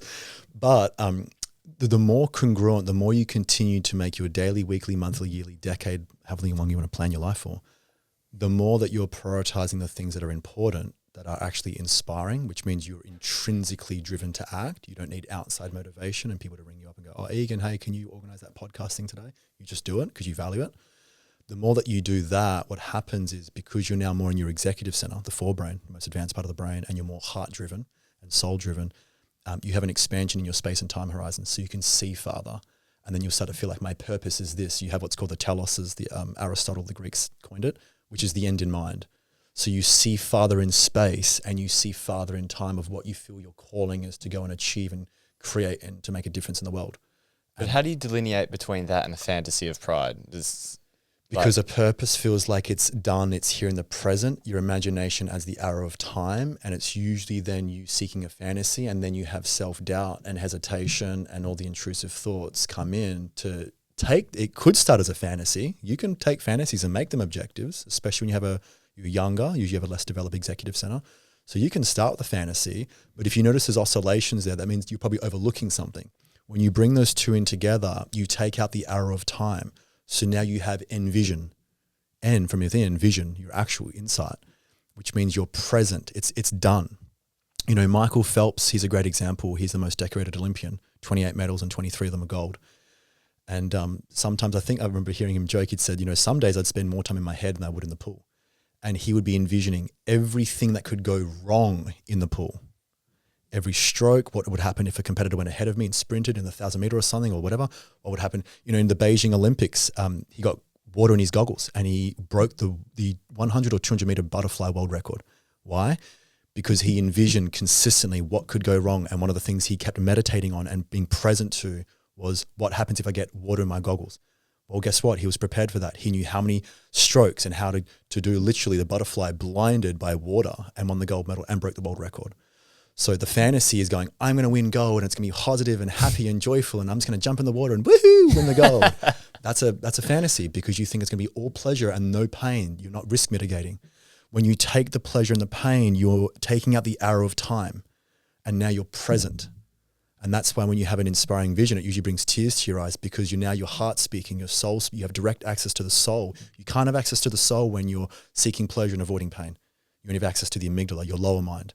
When you come into the higher mind, because you're now considering both sides, the universe goes, okay, well, you're being oriented objectively as the laws of the universe state and how this grand life has been designed. So now we're going to give access to your vision. So vision and imagination are somewhat different. But could you take an imaginative fantasy and then bring it to an inspiring vision? Absolutely. But you have to be then willing to look at the downsides and risk mitigation and the pains and all the things that could go wrong. And when you then combine those two together, the challenge, the positive, the negative, you now have access to the vision. And that's what's inspiring. That will awaken you and your vital energy because now the universe rewards authenticity. You're going after an objective and an authentic pathway, not a delusional fantasy. When you do that, you're riddled with self-doubt and anxiety, intrusive thoughts, overthinking, hesitation, because that your intuition knows you're pursuing a fantasy. So you need pain to slow down and not pursue it. The pain's your friend to let you know you have an incomplete awareness and a subjective orientation, not an objective pathway. I think the hardest thing with trying to figure out, or when I say figure out, I guess it's always there, but like with our values is we get positive feedback for living through someone else's values, especially when they're in our environment. So you get the validation from family members who you live with if you start embodying what they believe is important, and your co-workers, your parents. So it can be only if you're addicted to being accepted.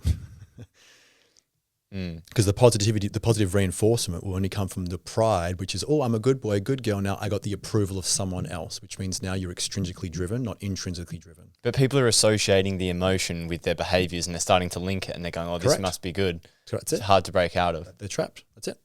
And that still is only birth because they're terrified of being ostracized and rejected. That's the predator, being pain, rejected, ostracized, eliminated, alienated. And then they're addicted to liked, accepted, praise. But if you see the downsides to being accepted and being embraced and the benefits to being rejected and being, ostracized, and you're not hooked or hurt, hurt or helped, you just see both as a feedback, then now you're governed from within. So if people accept you, thank you. If people reject you, thank you.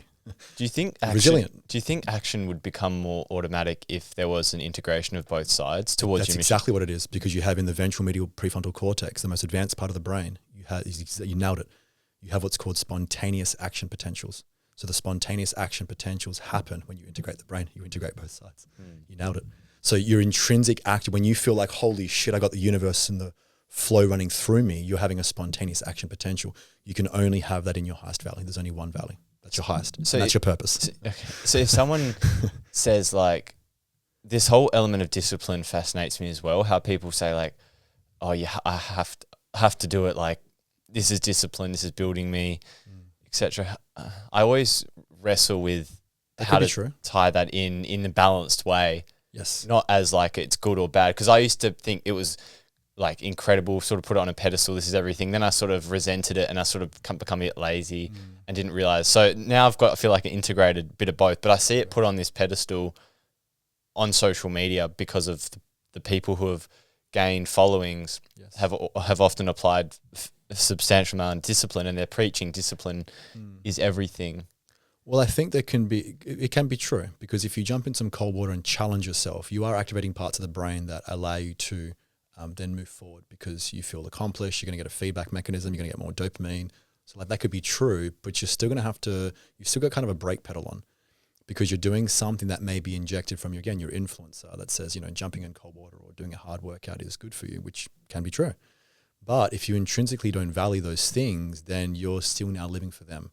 Like, does Warren Buffett get up and go to ice cold bath and like run a marathon and discipline himself? Or did he Probably not in his. Well, how old is he now? He's 96, but even for the last 50 years of his life, he ate McDonald's most days.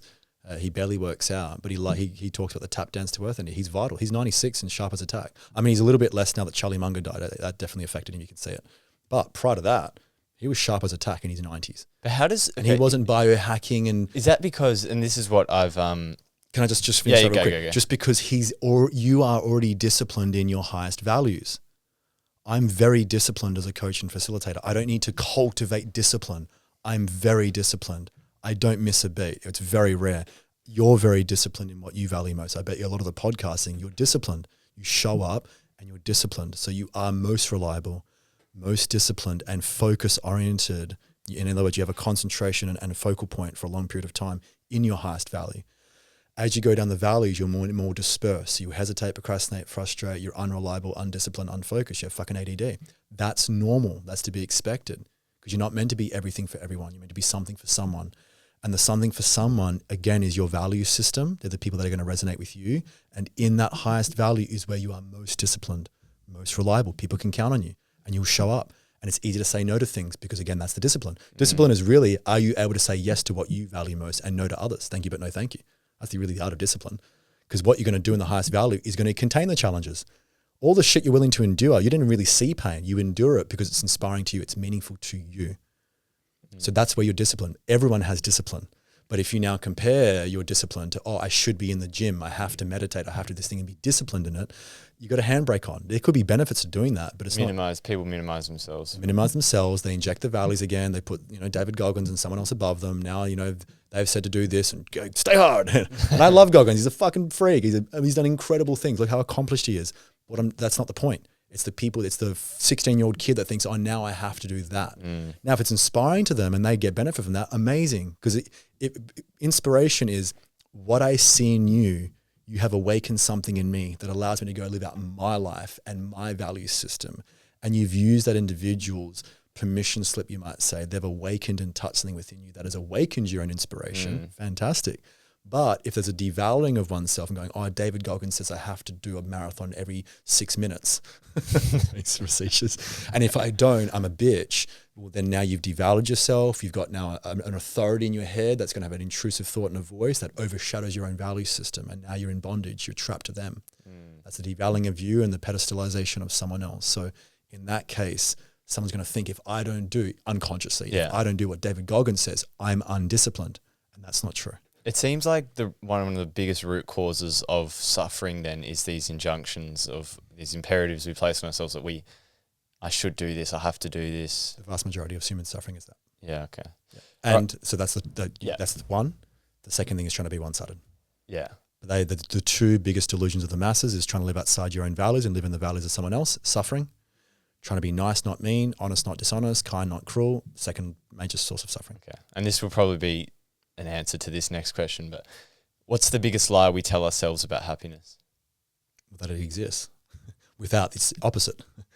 Do I have moments of being happy? Yes. Do I have moments of being sad? Yeah. Or up or down, positive, negative. It's just, I think the biggest misconception is that I'm going to be happy one day. That's again the delusion of the masses. They're seeking that which they cannot seek. And that's the law of paradox. It's like the very thing of seeking happiness. You're telling the universe, I don't have it, so as a result, I'm sad. And you're comparing life to some utopian fantasy of thinking one day I'm going to be happy. Well, as a result, you're going to be depressed. The universe is going to balance you out, whether you like it or not. It doesn't care about your aspirations and dream. What about the people? Have you ever met someone and they're almost? I had this the other day. They're almost way too happy. Yes, and I was like, it's an act. Yeah. I had that today at a store and I saw someone and I was like, although it was like sort of contagious, it was almost making me skeptical. And your own intuitive psychostat bullshit meter was going off. The comedy hides the tragedy, and it's a facade. I'm happy. I can guarantee you if I spent time with him, I'd get out. What are you sad about? The equal and opposite is always playing out. You have pairs of opposites going out 24/7. These pairs of opposites, you will not get one without the other. Just think of the yin yang symbol. These are the pairs of opposites, and they're inseparable. So can you have a conscious moment of happiness? And I have my happy times and my happy places, but they're transient states. I'm not attached then to staying and remaining and being happy because I know that I'm a fluctuating and a transient being. I'm going to have my ups and my volatilities. If I stabilize them, then I'm centered and I'm more fulfilled. I'm stable and I'm objective. I'm not seeking a happy without a sad. That's the biggest misconception is. And that's most of the masses, right? Or especially psychology. Let me say you're happy without a sad. Every pill for a nil. I'm down here, take an upper, right? So there's now, if people want that, then that's why those systems are there. Because people who don't want to be accountable and really appreciate the divine order, as you might say, the magnificent order of the two sides, and they're compulsively seeking one side, that's when you're going to have systems like psychology and pills and all those things. So I'm grateful for they're there because they're needed. And because I know that I've definitely been in that state. I kept this elusive dangling, the donkey with the carrot, this elusive, very sexy, like you said, it was kind of contagious, but then you had this uncertainty principle. And that's playing out perfectly because on the front, yes, your dopamine go, oh my God, he's happy. Maybe I could be like that. But then your hesitation and bullshit meter goes, well, that's not possible. And now I'm skeptical. That skepticism is the exact anti-venom, the solution, whatever you want to call it, to exactly what you thought that you're going to get, which you can't. Why do we keep repeating the same mistakes in life? Because we still have our judgments. That's exactly why the Demartini method is there. And by the way, that's to answer it bluntly, but there are no mistakes. There's just takes. So everything that we attract in is trying to help us evolve in ways that we're unconscious to. Yeah, this is not really coming from me. I mean, this is some of the greatest philosophers and teachers. I'm standing on the shoulders of the greats, and the exact same thing. There are no good or bad in this world. Thinking makes it so. There are no mistakes. There's just what you think you should have done, and then you torture yourself with a nightmare of I should have done this and regrets and all the things that hold you back. So there's no mistakes. There's just takes. What the mistake is the comparison, your depression now of thinking if I had have done that or not done that, my life would be better. And that's not true. That's the great thing about life. You can't fuck it up. But can you hold yourself back? Sure. But you can't fuck it up. Why are we so anxious as a society? Because we attach to pleasure-seeking behavior and pleasure-seeking outcomes and happies. So then we fear the loss of it, or we fear the gain of the opposite. We fear the loss of the happy, and then we fear the gain of the sad. And that keeps us in intrusive thoughts, fear, sympathetic, anxious state of intrusive thoughts and brain noise. And we feel like we've got chaos and we're falling apart. And we feel unstable. It's like a spinning top. When it starts to oscillate and wobble, that's our anxiety, right? That smooth, when you drop that spinning top and it's just poised and it's physically stable. There's no oscillation. The anxieties come from us being, again, addicted to the pleasure, and then we fear the loss of the sad, or we fear the gain of the sad. We fear the loss of the happy, we fear the gain of the sad.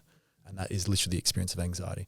Anxiety only occurs because you have this non-being. I want to be happy, so my non-being of happy, I'm anxious about losing it. And then you compound that because now as a result of that, not only am I fearing losing happy, I'm also fearing gaining sad. And so the anxiety is letting you know that you have a very unjust and severe misperception to how life actually is, which is two-sided. And your anxiety is your friend, it's not your foe. It's letting you know that your orientation psychologically is seeking a one-sided polarity, and it's trying to get your attention to let you know. It's given me a lot of peace, that understanding, because my biggest thing with my journey was just this journey of overthinking. And one of the early mottos or phrases for the podcast, like when I started, like episode 3, was like, embrace the uncertainty.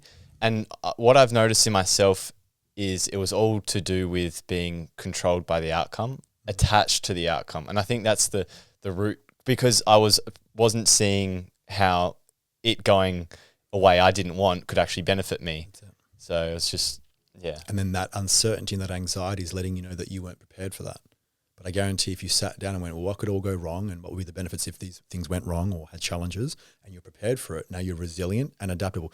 That's the essence of adaptability and resilience. So I give the analogy, let's say you're a tennis player and you got Roger Federer about to serve you a tennis ball, right? So you're the receiver and you got the racket. Now, unresilience is you can only, because you're addicted to pleasure, we call the forehand, you're only able to extend your arm out and hit the forehand. So you will now have a perpetual state of anxiety going, shit, what happens if he serves it on my left side and I got to hit a backhand? I can't do that. You're not prepared. So that's a maladaptive state. You're unprepared. You probably got your feet locked like cement blocks on the ground. Whereas the adaptability and as a result, resilience, because you can take on both, you're jumping left and right, you're spinning the racket and you're anticipating, will it go left or right? So you're now adaptable. And now think about your relationships, your finances, your business, all areas of your life. If you're addicted to one side, you're going to be terrified of the other, have an anxiety, an intrusive thought, and a fear, and then now you're unadaptable to that. So you're also unresilient. This breaks down. You have not distress. Instead of eustress, you feel broken down. You're going to have anxiety, muscular tension, intrusive thoughts, insomnias. Now you've got digestive issues and all kinds of illness happens. That's the sign and the symptom. So wellness is the integration of health and disease. Wellness is the integration of sympathetic, parasympathetic. Wellness is the integration of positive and negative. So the more embracing you have two sides, the more wellness quotient you get given, because you're saying I'm prepared and I'm resilient, I'm capable and adaptable. Is self-love misunderstood? Because what I see on social media is like, I just need to love myself. I just need to give myself some more self-care. Probably. I mean, yeah, because is there a time for bubble baths and candles? Probably. But the greatest act of self-love, I think, is to stand out and be courageous to be yourself and give yourself the permission slip to stand out and shine instead of fitting quietly and desperately and shrink. And so I think the greatest act of self-love is to make the biggest difference in the world with the gifts that you're given by God, your mind, body, and your mission.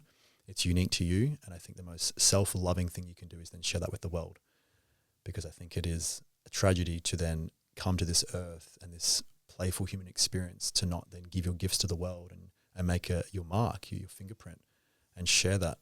I think that would be the biggest act of disservice to self-love. And then what happens is, as a result of that, you may then dissociate and then think, well, now I've got to have a bath and with bubble baths and candles and self-care.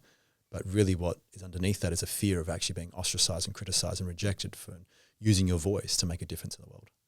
So, yeah, I think it's commonly missold as a sensual bubble bath and maybe a dildo or something, But is there a time for that? That may be a self-loving and self-care. Maybe that's what you do need. Sure, I'm not negating that.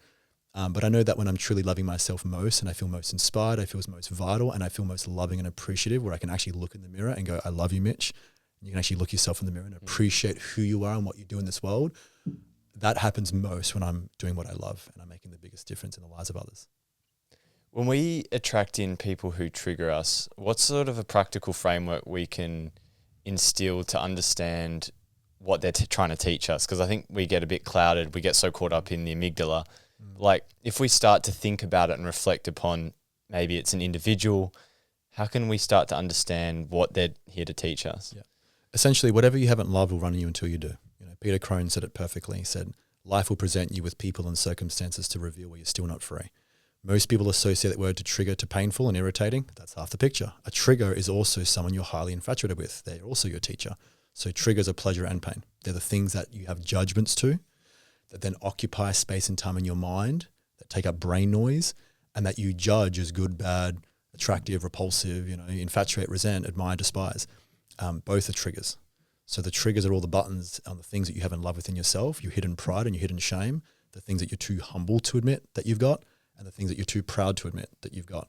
So we will continue, whatever you judge, you will draw into your life to ensure that you love that part. And what better way than usually a spouse, a child, or you become it yourself, and then the world lets you know. Is that fairly common, that if the partner we have is sort of embodies a fair bit of what we've disowned in ourselves? Yeah, it's interesting. The paradox is always playing out. We want to seek out someone that is alike to us, that's similar, because similars are our infatuations. We feel, like attracts like.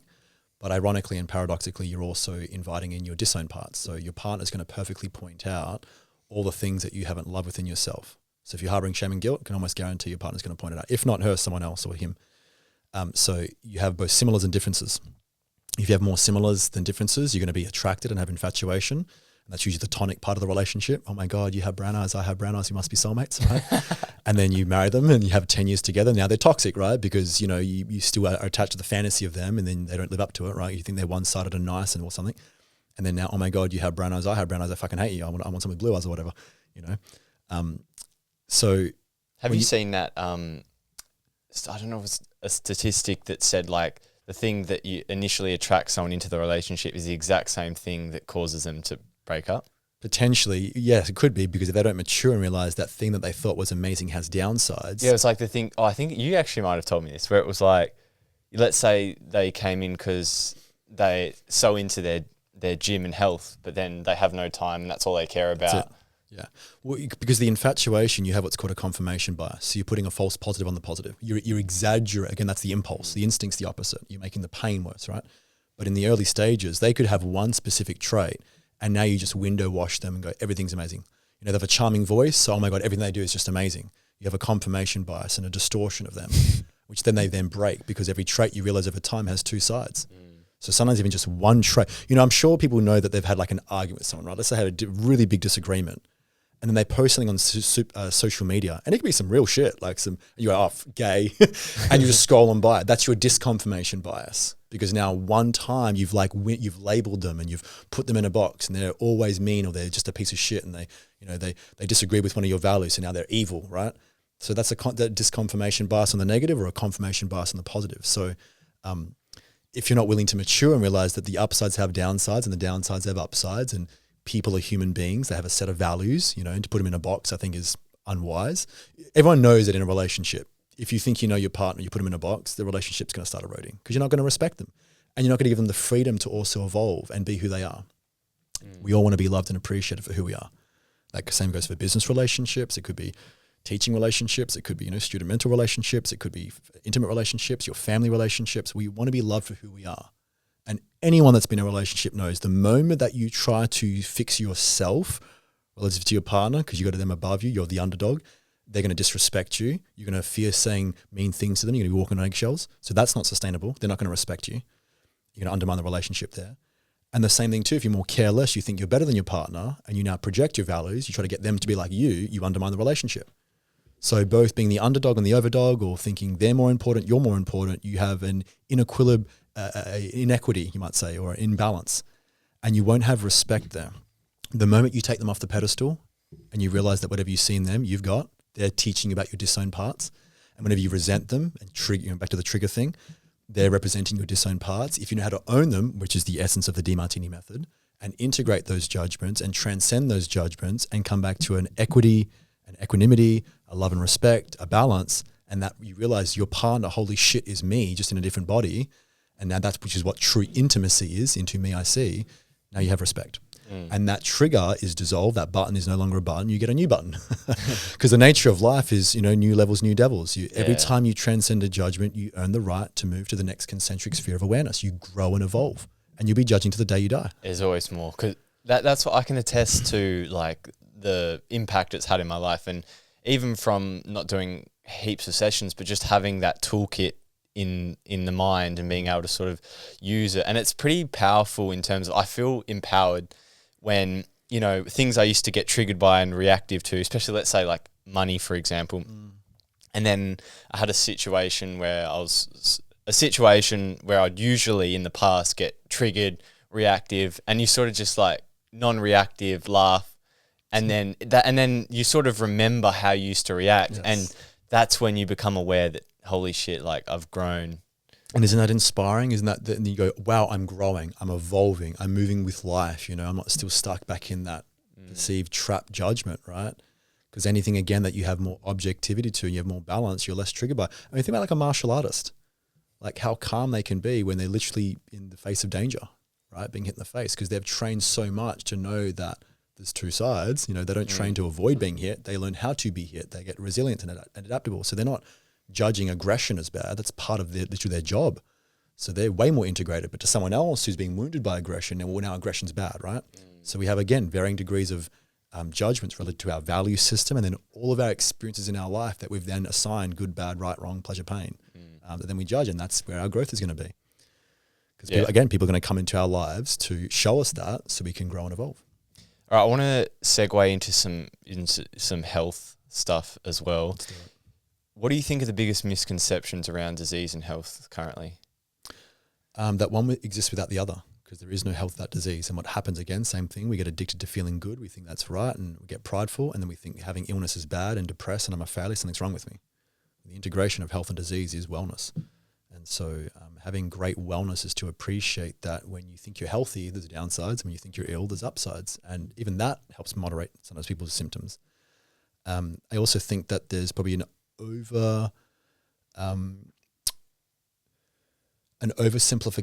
It's interesting because it's also a paradox, like an oversimplification of what it takes to heal, but also an undersimplicity of what it takes to heal. Because sometimes people are taking 16 supplements, and I'm doing therapy, and I'm doing Reiki, and I'm sunning my balls, and I'm doing breath work, and I'm doing all these things for my health. So they're over-complexing that, and there's usually way more simplicity to it.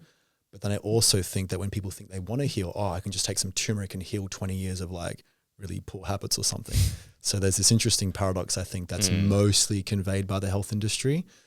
I would also say, and it's definitely evolving, is the underappreciation of the role of emotional conflicts and emotional suppression in disease manifestation. Yeah, that's from all what I've read and learnt about, like, it seems like people don't think there's any interconnection between mind and body.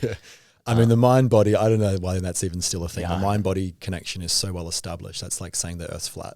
People still do, but... What about, take me into some of the common things around cancer, for example. I know you have sort of a different perspective or understanding of that. Is that right? Yeah, well, I mean, it's always growing. I wouldn't say I'm a cancer expert by any sense of means. I just also view life differently. You know, I take the viewpoint that diseases were made by the medical industrial complex. They didn't exist.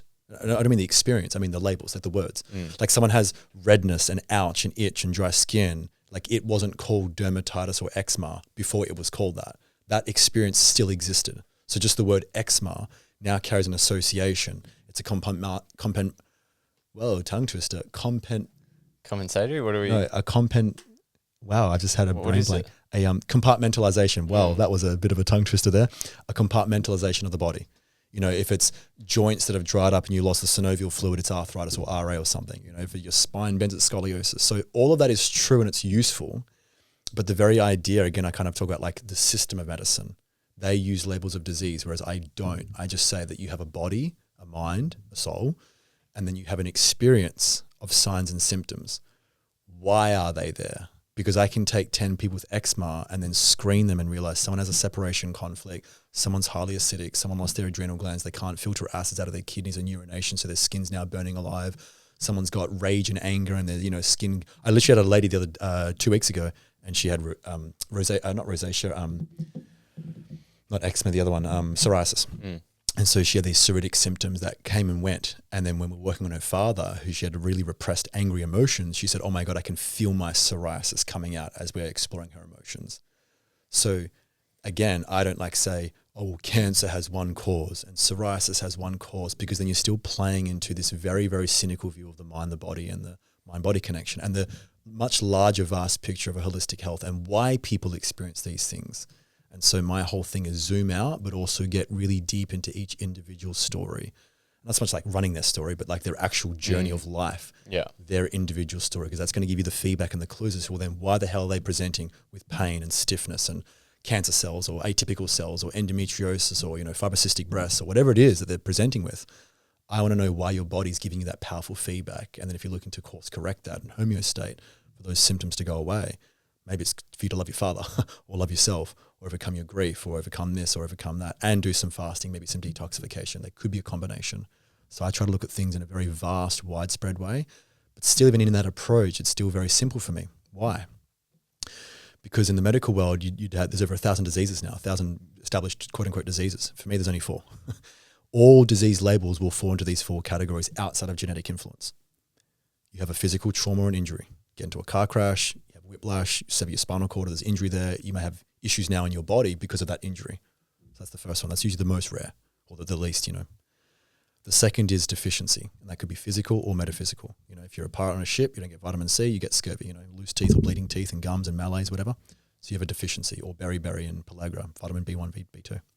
You could also have a deficiency of inspiration, unfulfillment, a deficiency of any metaphysical things, connection, community, whatever. So deficiency is number 2. Number 3, which you're getting now a lot bigger to most people, is toxicity. So excess. One's deficiency, now we're into excess. That could be an excess of toxins. You're exposed to a lot of radiation. You're exposed to arsenic. You're exposed to mercury. You're exposed to some high levels of whatever toxin that exceeds your capacity to be resilient and detoxify it, can cause distress. You can also, that's exogenous. Exo means from without. So in other words, your environment. Then you have endogenous toxicity. So if you're not clearing your own metabolic debris, your own metabolic waste in a timely fashion, what you don't eliminate, you accumulate. And this doesn't happen quickly. It's like you don't get fat overnight, or you don't get toxic overnight. It's just little bit by little bit by little bit by little bit. Is this saying to like oxalate? Would that be one of those examples? That's an exogenous, yeah. You might see in like, some of the leafy greens, spinach, things like that, other foods that contain oxalates. But that's only if you don't have the ability to break down oxalates as well. Most people do. Some people have less. Some people also just are so stressed that they could otherwise detoxify oxalates, but they've got so much other things going on that then their capacity drops. Yeah. So that's number 3 is toxicity and excess. The 4, big one, emotions. And I want you to, in listening, imagine a beach ball underwater and the amount of energy it takes to keep that beach ball underwater. And the deeper you go, the more pressure is applied, the more energy and force it takes to hold that emotion down. So emotional alchemy is taking that emotion, not just discharging it, because sometimes that's a lot of somatic work, and I have a vast background in that, which is fine, has its place.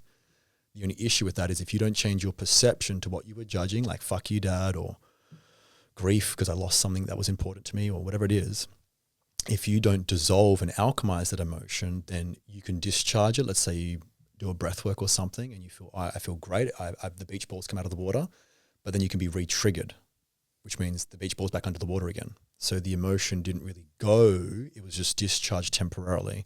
The perception of that judgment was still there, and anything that now reminds you of it re-triggers you.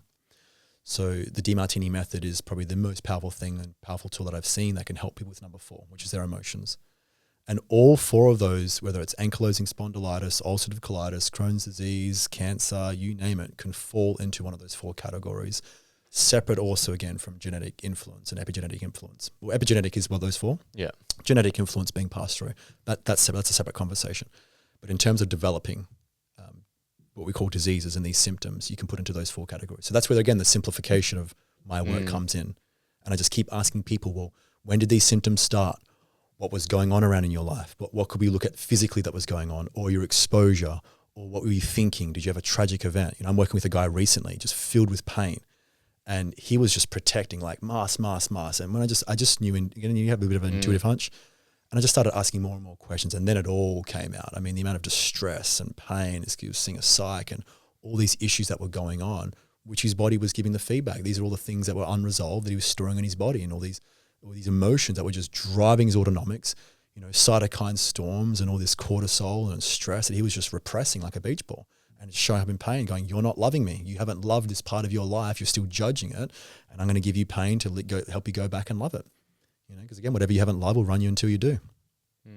So they're the 4 things just to simplify the health. And when someone comes to me, I'm already just thinking, you give me the label, that's fine. I can use that as a clue, but I'm still going to look past that and really inquire and go, when did this start? What was happening around that time? And a little bit backwards, what could have been, And most people are also smarter than they think. Sometimes we brain offload our body in our life to like the specialist, the functional health practitioner, the doctor. And part of my job is to also have people empower their health, because if they don't, someone else will overpower it, right? And then they're going to tell them either what's wrong with them or what's right for them. And my part of my mission is to really empower people with the tools that allows them to ask quality questions, so they can already start to be a bit of their like introspective best friend and go, well, hold on a minute. If I'm willing to courageously confront myself and introspect and ask quality questions as to why I'm having these signs and symptoms, that to me is a far more productive and powerful way of helping someone and assist them in their process, because then they don't have to continue to rely on someone. And they're actually also then cultivating self-awareness, self-love, because now they're actually listening to themselves and listening to what could be going on. They're going in, you could say probably skills, because they're now probably going to start self-researching and start self-solving, and they're more curious. And ultimately, people then feel more capable and confident. And it's interesting, after, I would say, coaching individually of about 4,000 people, they're the really 2 big things. We want to be loved and appreciated for who we are, ultimately and deep down. And I think at the end of the day, we just want to feel capable and confident to like surf the waters of life. Like you were saying before, like you just feel more empowered. You've got these tools. It's like, I can go into the jungle now and not be terrified of the puma and the mosquitoes and the venomous snake. Like I've got tools and things to navigate the jungle, because there's going to be pretty butterflies and beautiful leaves and a cup of ayahuasca, and it's all amazing. And you get the other side, and ultimately to again feel adaptable and resilient and capable and confident to navigate life. People know that they can do it. So that also hones into that last bit of like, the way that I love to teach holistic health is to really help people understand their internal landscape, both physiologically and psychologically, and then how to course navigate. And of course I can come into fill the blanks, but ultimately then how to grow in their empowerment and empower their physical health. Because I think people think, or what I perceive people understand around health is like, it's sort of their fate if they have this label put on them and something they have to endure for the rest of the life. The identification. And that's just the way life is. Well, again, any area of your life you don't empower, someone else will overpower. If you're at the point, it's like my anxiety, you've likely listened to a doctor who's labeled you with anxiety, and now it's my anxiety, and it becomes you. Or I'm an ulcerative colitis warrior, because you got told by a doctor you got some autoimmune disease and now it's you for life. It's a death sentence. And by the way, the best we can do is remission. So how interesting that even if the symptoms go away and there's no, functional or even, morphology of the cells showing this disease, you've still got to look over your shoulder and it's still there. It's like, that's why you get trapped by that system because there's no cure. There's no cure for any diseases. You just kind of have to live with it. And then the best you can do is remission. But the word cure comes from Latin. It comes from curare, which just means to take care of. So when you're curing yourself, you're taking care of yourself. I just keep it simple for people. Because what happens if the symptoms do go away? You go on a healing journey, the symptoms go away, you live a life, but then you go and do meth and cocaine and crack and overeat and undersleep and do all these stressful things. You're going to get a disease again. Like there is, again, your body's this transient, evolving, liquid crystalline miracle of water, energy and light. To just think you're going to be cured and then never have a symptom again is part of that delusion. Most misconceptions about health is there is no health without disease. You don't get one without the other. Yeah. Does high cholesterol cause heart disease? No. Well, yes and no. That's probably put black and white. Yes and no. I'm not going to answer this question as deeply as I definitely would ask people to go read Tom Cowan's book, Cosmic Heart, Conscious Heart, and just anything by Tom Cowan on the heart. Because have you ever heard of someone having a spleen attack? Nope. Someone ever having a patellar attack? Nah. Or is someone ever having a thymus attack? Or is someone ever having you could argue a liver attack, a painful liver, but someone saying, I'm having a liver attack. Someone ever saying, I'm having a pancreas attack. Now, you can see on functional MRIs that arteries that feed that are clogged with cholesterol, but no one seemingly ever has spleen attacks or pancreas attacks or liver attacks in that way. So why heart attacks? And why are we saying the association that the strongest correlative or the biggest association is blocked arteries? Tom Cowan brilliantly dissects this and shows very clearly that heart attacks are not the result of clogged arteries and high cholesterol. And what's the cause? Well, the first misconception is that heart is a pump when it's really more like a vortex. And again, I don't know enough to answer this question in a way that Tom Cowan will articulate like the simplicity and the beauty of the way that he does it, because cardiology was never a big part of my studies. So I'm just going to let Tom take that one. Yeah. But the heart is not a pump. That's the first. And again, another misconception. It's more like a vortex, because the way that's actually structurally set up, it's almost impossible to work like a pump. So he will brilliantly go into that. The other reason, again, is you have to think about the level of, and this is also still very mainstream now, of how much distress, emotions, psychology, plays a role in people's illness. And especially look at major emotions like grief, huge.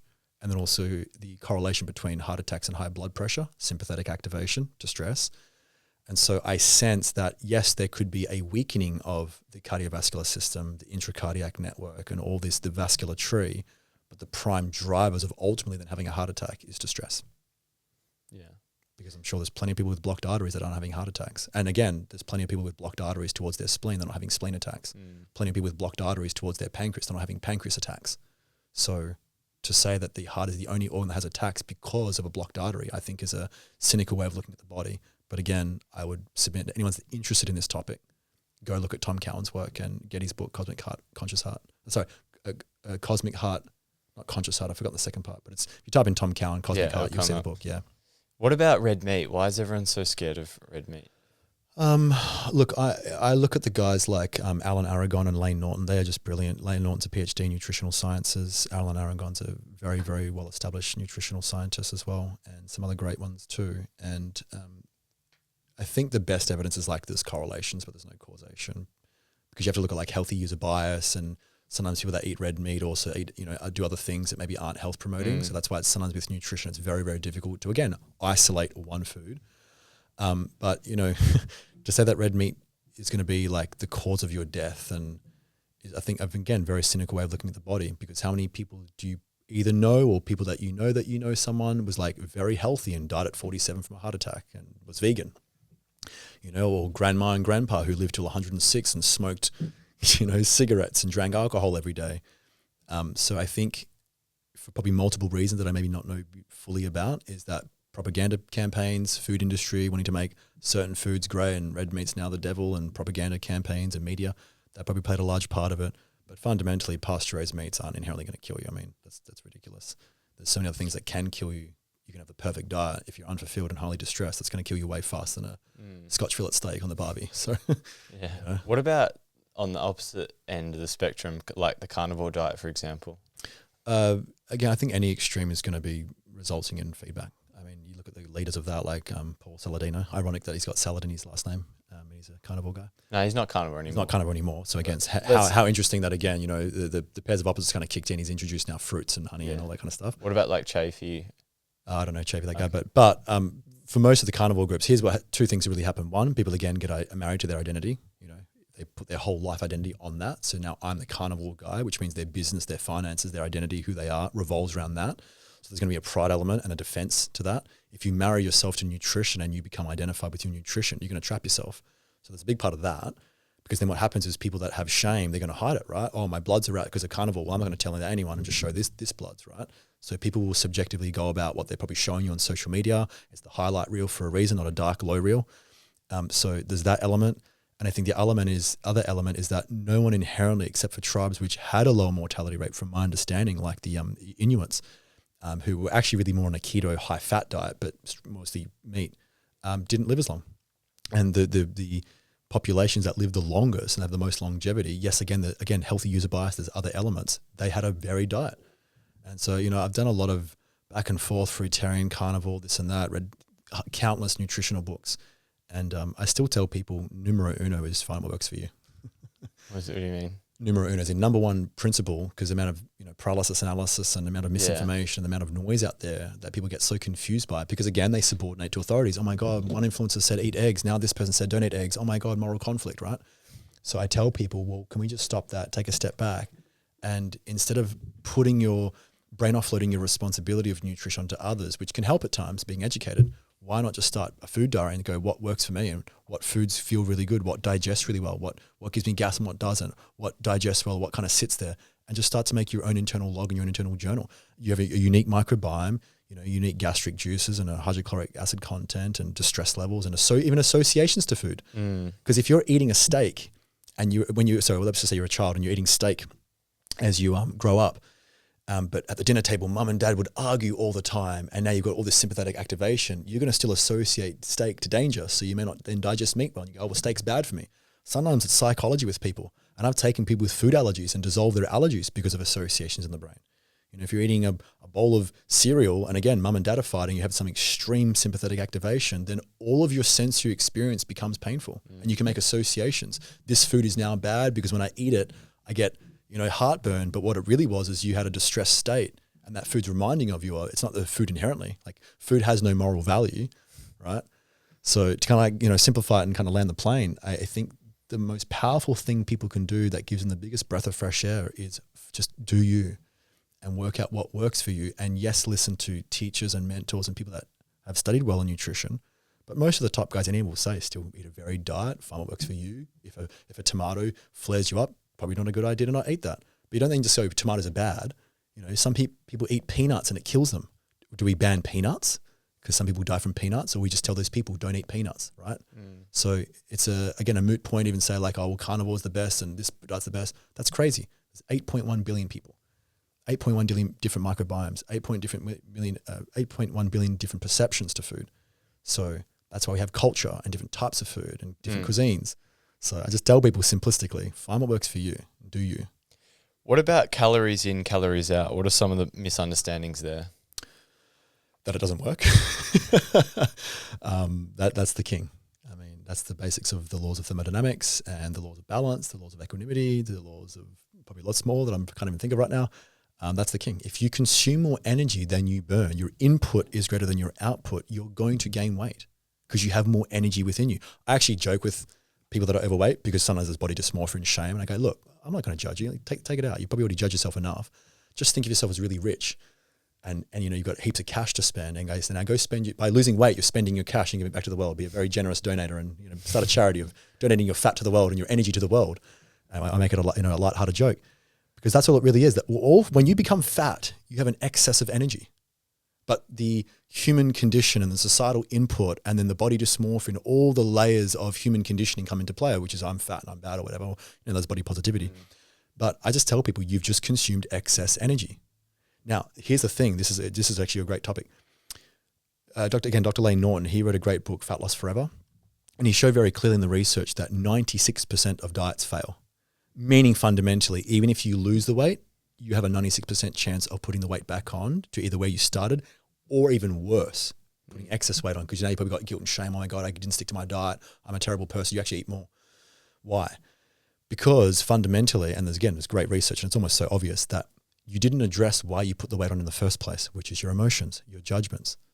So what happens if let's say you're an attractive female and you get wounded by a relationship, and then you now make an association that I was attractive once, which attracted aggression. So now I'm going to eat excess food and become a little more frumpy, which makes me not as attractive. So now I can avoid the aggression. That's a very common strategy I found with women who do that. Some men do it too. There could be other reasons, but that's a very common strategy. And even that's well established in the literature. So if you now say, okay, well, it's 2 years since that my ex-boyfriend and Steve was aggressive, whatever, I'm going to go on a diet. But you never address the wounding. You may temporarily lose the weight, but then the moment you start to get that fear and that association come back at you, you're likely to put the weight back on because you never resolve the initial reason and the kind of the deeper root cause as to why that weight went on in the first place. So to come back and really, again, circumvent back to the essence of your question, calories in, calories out are king, yes. But if you're not addressing the reason as to why you're overweight or underweight, I mean, anorexic too, this goes on again, both the sides. There's a reason for people's strategies to undereat or overeat. And so I would address their psychology of when did this first start? When did your regular body composition go up or down? And when did you overeat calories or undereat calories? Because the action of doing it wasn't random. I mean, again, your pituitary gland, which is releasing a lot of steroids, hormones, neurotransmitters and things for the body. And then your hypothalamus, which you can think of like a grandfather pendulum, it's regulating and homeostating things so you don't get too fat or you don't get too thin. So if you are, the question is why? And that's where I address those things, which I think is a far wiser approach. Because if you then dissolve that wound on why you're underweight or overweight, then you're going to naturally come back. And I've seen this countless times. I've had a lady recently. She was, I think, 150, 160 kilos. She said, I was morbidly obese. She came to me at 93. And she said, Mitch, no matter what I do, no matter how hard I diet and whatever I try to do, I can't get under 93. I said, okay, let's explore this. I said, well, first of all, congratulations. You've lost an incredible amount to go from 150, whatever it was, down to 93. Let's see what's stopping you. And basically I said, okay, well, what's your ideal weight? I just asked her, I said, not an exact, but what's the ideal range? I think she said like 60, 65. And I said, well, let's go to that weight and what was happening in your life when you were around that weight. And we found out her dad died in her arms. She was having major issues with her mum and a lot of fighting, and there was pains and aggressions and just constant drama and stress. And she had a couple of things, stomach issues and some health issues going on. So you can imagine how many painful associations she had to being 60, 65 kilos. And she was getting to 93 and part of her unconscious was going, whoa, put the gas pedal on. If you keep going, I'm going to re-experience that pain. So guess what we did? We went and she didn't have the financial capacity to do all of it, but we did a good chunk. And we dissolved a lot of those things. And then got a text message, a week later, I'm on the way. And now she had the permission in her brain. She didn't see more disadvantages to going under 93. She saw more advantages because she cleared the baggages when she was 60, 65 as much as she could with the capacity she had. Now she's seeing more advantages to going down to that weight. So again, if you don't address the emotions and the judgments as to why you're, again, overeating or undereating, over-consuming calories or under-consuming calories, you could temporarily do it on a bit of a dopamine high. I'm going to go on this thing and this diet and achieve and lose the weight. You are almost likely with a 96% success rate to put it back on. I call it a failure rate but a success rate to put the weight back on because you're not addressing one step back as to why you started overeating in the first place. But would there not be a difference between 2,000 calories of steak versus like Coke? Well, this is where the difference in the other factors come into play, but still calories in, calories out is the king. Because yes, if you ate 2,000 calories of rice versus 2,000 calories of steak, there's a different thermic effect. You have the other things that now differentiate how you lose weight or don't lose weight. You have your NEAT, your non-exercise activity thermogenesis, NEAT, NEAT. So that's you doing vacuuming, walking around, dusting, all the non-exercise things. Your actual exercise activity, EA, so that's your actual dedicated hour walk, Pilates, yoga, whatever. And then you have the thermic effect of food, TEF. So because protein, for example, from memory, takes about 27 to 29% of the energy to actually get the energy out of the food. So you would actually have net less calories of 2,000 calories of steak than 2,000 calories of rice, because that's about, from memory, about 4% of carbohydrates. So there's those other factors that come into play, but they are not the biggest determining factors. You can almost think like a pyramid, like calories in, calories out is the most important, and then the pyramid being of importance. you go down in the importance, and that's where those things start to come into play. Yeah. So yes, there are differentiations in the other things behind calories in, calories out. You know, people say, oh, my thyroid's low. I mean, look, go to Auschwitz camp. They didn't eat for weeks on end. They became skinny. They lost weight. So to say, I got a thyroid thing, and that could be true in rare cases, an extreme thyroid disorder or something, you know, their metabolic rates down extremely. But for most people, they're just not calorie counting accurately, or they're, you know, just they're overshooting their calories or undershooting their calories. They're not actually accurately and precisely tracking things. They might think they are, because Lane also showed this. People dramatically overestimate what they think they're consuming, or underestimate the amount of calories they're actually consuming when it comes to weight loss. There's usually I think it was between 300 to 650 calories on average, an overshoot of calories that they think they're not consuming when they actually are. And they go, why am I not losing weight? Well, because they're actually consuming probably more of a maintenance than an actual deficit. So yeah, again, to answer your question, yes, those things matter, but not as much as people probably think. When people become obsessed with calorie counting and they see positive progress, what are some downsides to the psychology of that? Well, it depends. Again, you know, it's a hypothetical, but case by case, they could be doing it for control. So they may have wounding on authorities that were really overpowering and over controlling, and calorie counting is a way to take back control. So in that case, it's like, fantastic, you know, want to shame the behavior. You know, anytime I work with addicts or with compulsive, impulsive behavior, one of the first things I do is to find the benefits, because most people are judging themselves for that behavior. They got shame and guilt. They think I'm a bad, what's wrong with me? And again, that's a typical internalization. What's wrong with me? But they wouldn't be doing the behavior unless they were getting more advantages than disadvantages, consciously or unconsciously, because that's psychology 101 for everyone listening, is every human being moment by moment is always doing whatever they think is going to give them the one-up, the advantage of a disadvantage. So, you know, it's like I have people come to me with like smoking or drinking. They go, I got to stop it. It's you know, it's killing me. And I go, well, what's the benefit you're getting? Oh, I know benefits. It's killing me. That's why I'm coming to you. And I go, well, you wouldn't be doing it if you were getting benefits. So let's just, you know, cut the crap and put all your unconscious motives on the table. And that takes out the shame.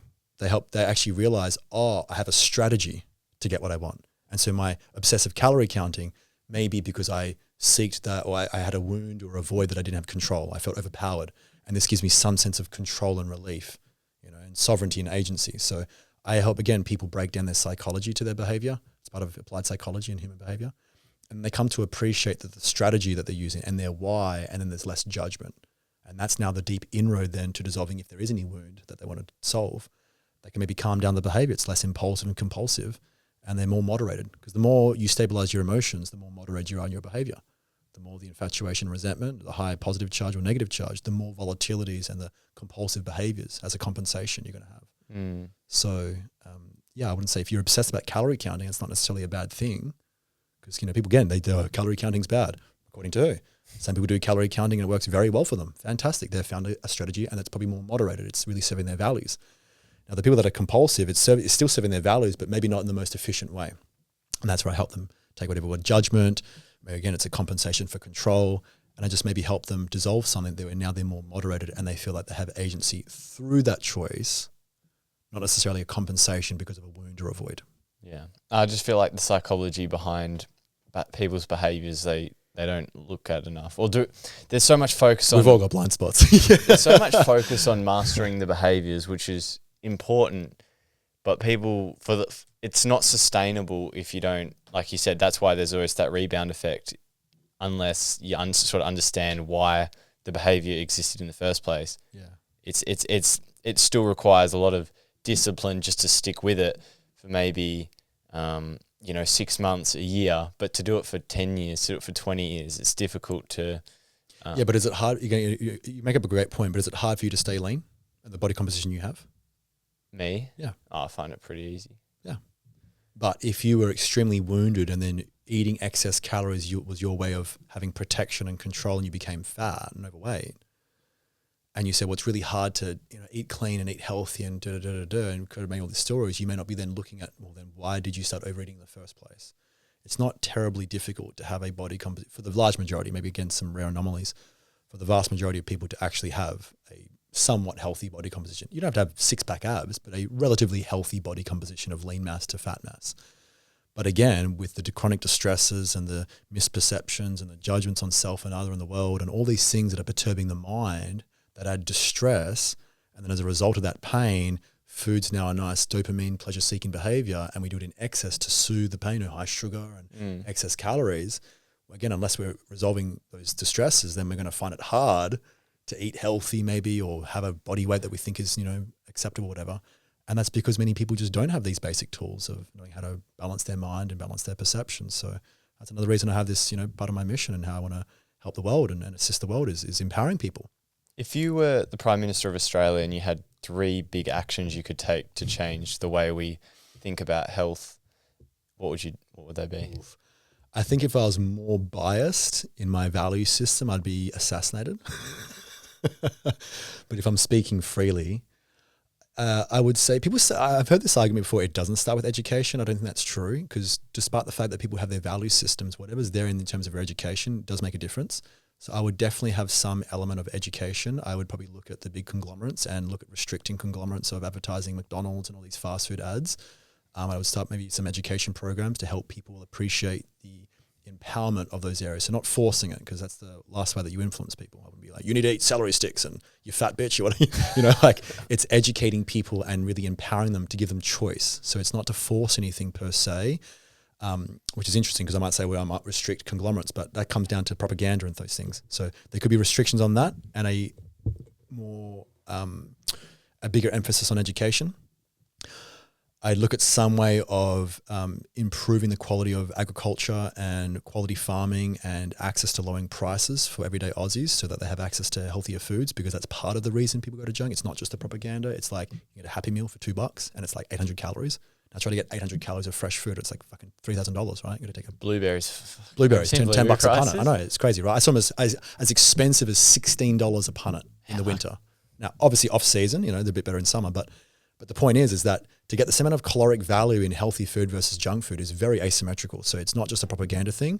I'd also look at, as a Prime Minister, I'd look at the way that we can get technology and efficiencies to help with, or even potentially funding or taxpayer money to help the agricultural system. Because if you were to channel money from the healthcare system, which is really a sick care system or sick management system, and you put that money into agriculture and you're feeding people healthier foods and giving them access to healthier foods, then there wouldn't be as much need for that. Right, so it's trying to like take the money and make it more efficient and empower people with greater wellness. Then there's not as much need for the sick care system, which is already pressurized, right? So I definitely redistribute funds into the agriculture and again education and farming and access to healthier foods with a lower cost of living. And the third thing is mandatory Demartini method lessons every Sunday to replace church. It's a new religion. The Church of Demartini method, and everyone's brainwashed into doing the method week in, week out. I would definitely, in the same way of education, I'm very, again, probably a bit of a bias. I'm pretty big on education and to shape the next generation. Some of the greatest philosophers and teachers said, if you want to make the biggest difference in the world, focus on the next generation. So I probably look at the schooling system, because they're not so much of an education system as they are a bit of a robotic pumping out system, right? They don't teach you how to think, they teach you what to think, right? And pass getting grades, be a good boy, be a good girl. So I would definitely look at taking more of a Steiner approach, because if you really want to develop a child, get them into their executive center. How do you do that? What are their set of values? They all have to be taught the same thing. That's it. And, Johnny, who can't sit still because he loves surfing, or Jennifer, who loves ballet, and you're trying to teach linear parabolas and then they're fidgety and they can't focus and you think they've got ADD and then you shove Ritalin down their throat. Well, that's a cause for concern, because you're trying to get them to fit into that value system. So part of say the Steiner schooling system and some other schooling systems where they have a larger emphasis on what is the child's strengths, aka their values, and how to nurture and nourish them. So I probably do a bit of a reform in the education system in the best way possible to allow children to get into their executive center, because that's where you're going to build confidence and self-belief and self-governance, and you're going to actually develop the forebrain much faster than, they say between 25 and 28 is where the executive center fully develops. But I've definitely seen children, even adolescent years and teenage years, where you can definitely tell it's way more developed than the average kid. And the reason is because they're living out their mission. Whether they're 6 years old or 60, everyone has a mission. I had a mission at 6 years old. It was to be great at, probably computer games and be a Dragon Ball Z Super Saiyan, right? So something is deeply important, and including to the children. And I look at way to reform the education system to teach children how to think, not what to think. And instead of having these, focuses on passing and getting good grades, which is important to some degree, make it so that it's relative to what they love, and actually differentiate children in ways that honor their uniqueness and their own magnificence, and not try to make just again robots that you pump out and, get good grades and then go to uni, get a job and do the X, Y, Z. So I would try to change the next generation, with the education system, feed people quality foods, and then also, limit maybe the influence that big conglomerates have, because yes, they are important. Again, they're not pure evil. They have their place. But in the way that we can, again, inspire people that are looking to have their own innate empowerment awakened, you can do that by limiting propaganda. There's a lot of misinformation these days, so I'd probably put a limit on that. So that's what I do as Prime Minister. Or maybe you can run. Yeah. If we want to find your work, if we want to work with you, learn from you, where can we go? So I am currently building out the Nirvana Health community modules, the back end. So it's a very, very long project. We had this conversation before, and it's not just a quick, whim. I'm building my life's work. So that's going to take some time. It is there for people if they want to join, but it is in the kind of beta phase and the growth phase. And that's nirvanahealth.co. So no M, not .com, but .co, Nirvana Health. But if you want to do consulting, which I do for people with the Demartini method or holistic health framework, they can find me on Instagram, which is my name, Mitchell L Vickridge, Vickridge. And I'm mainly on Instagram. One platform's enough for me for now. I'm eventually starting a YouTube channel. I want to get this work out to the world and give people as much value as possible for free. But eventually the community will be my largest hub for people to come. And that really, again, is to provide Australia and the world with the most complete, simple, but advanced tools and techniques for empowering their health, or their mind, body, and mission in all areas of life. Because, a powerful and healthy body is the vehicle to allow you to do magnificent things in this world. And again, I think for my own journey, because of my voids, feeling trapped in my body and held back by my body is my gift to the world. And now that I've been able to feel way more free and empowered in my health, I want to share that with the world. So that's a big part of the community. And we have weekly calls, there's educational content, protocols for health conditions, modules to empower your life, all areas of life. And that's, again, the big part of what I'm doing these next 6 to 12 months is really growing that out. Yeah. Mitchell, thanks for coming on and talking. I loved it once again. Look forward to a conversation in the future. Number 3, we'll get there. Thanks, brother.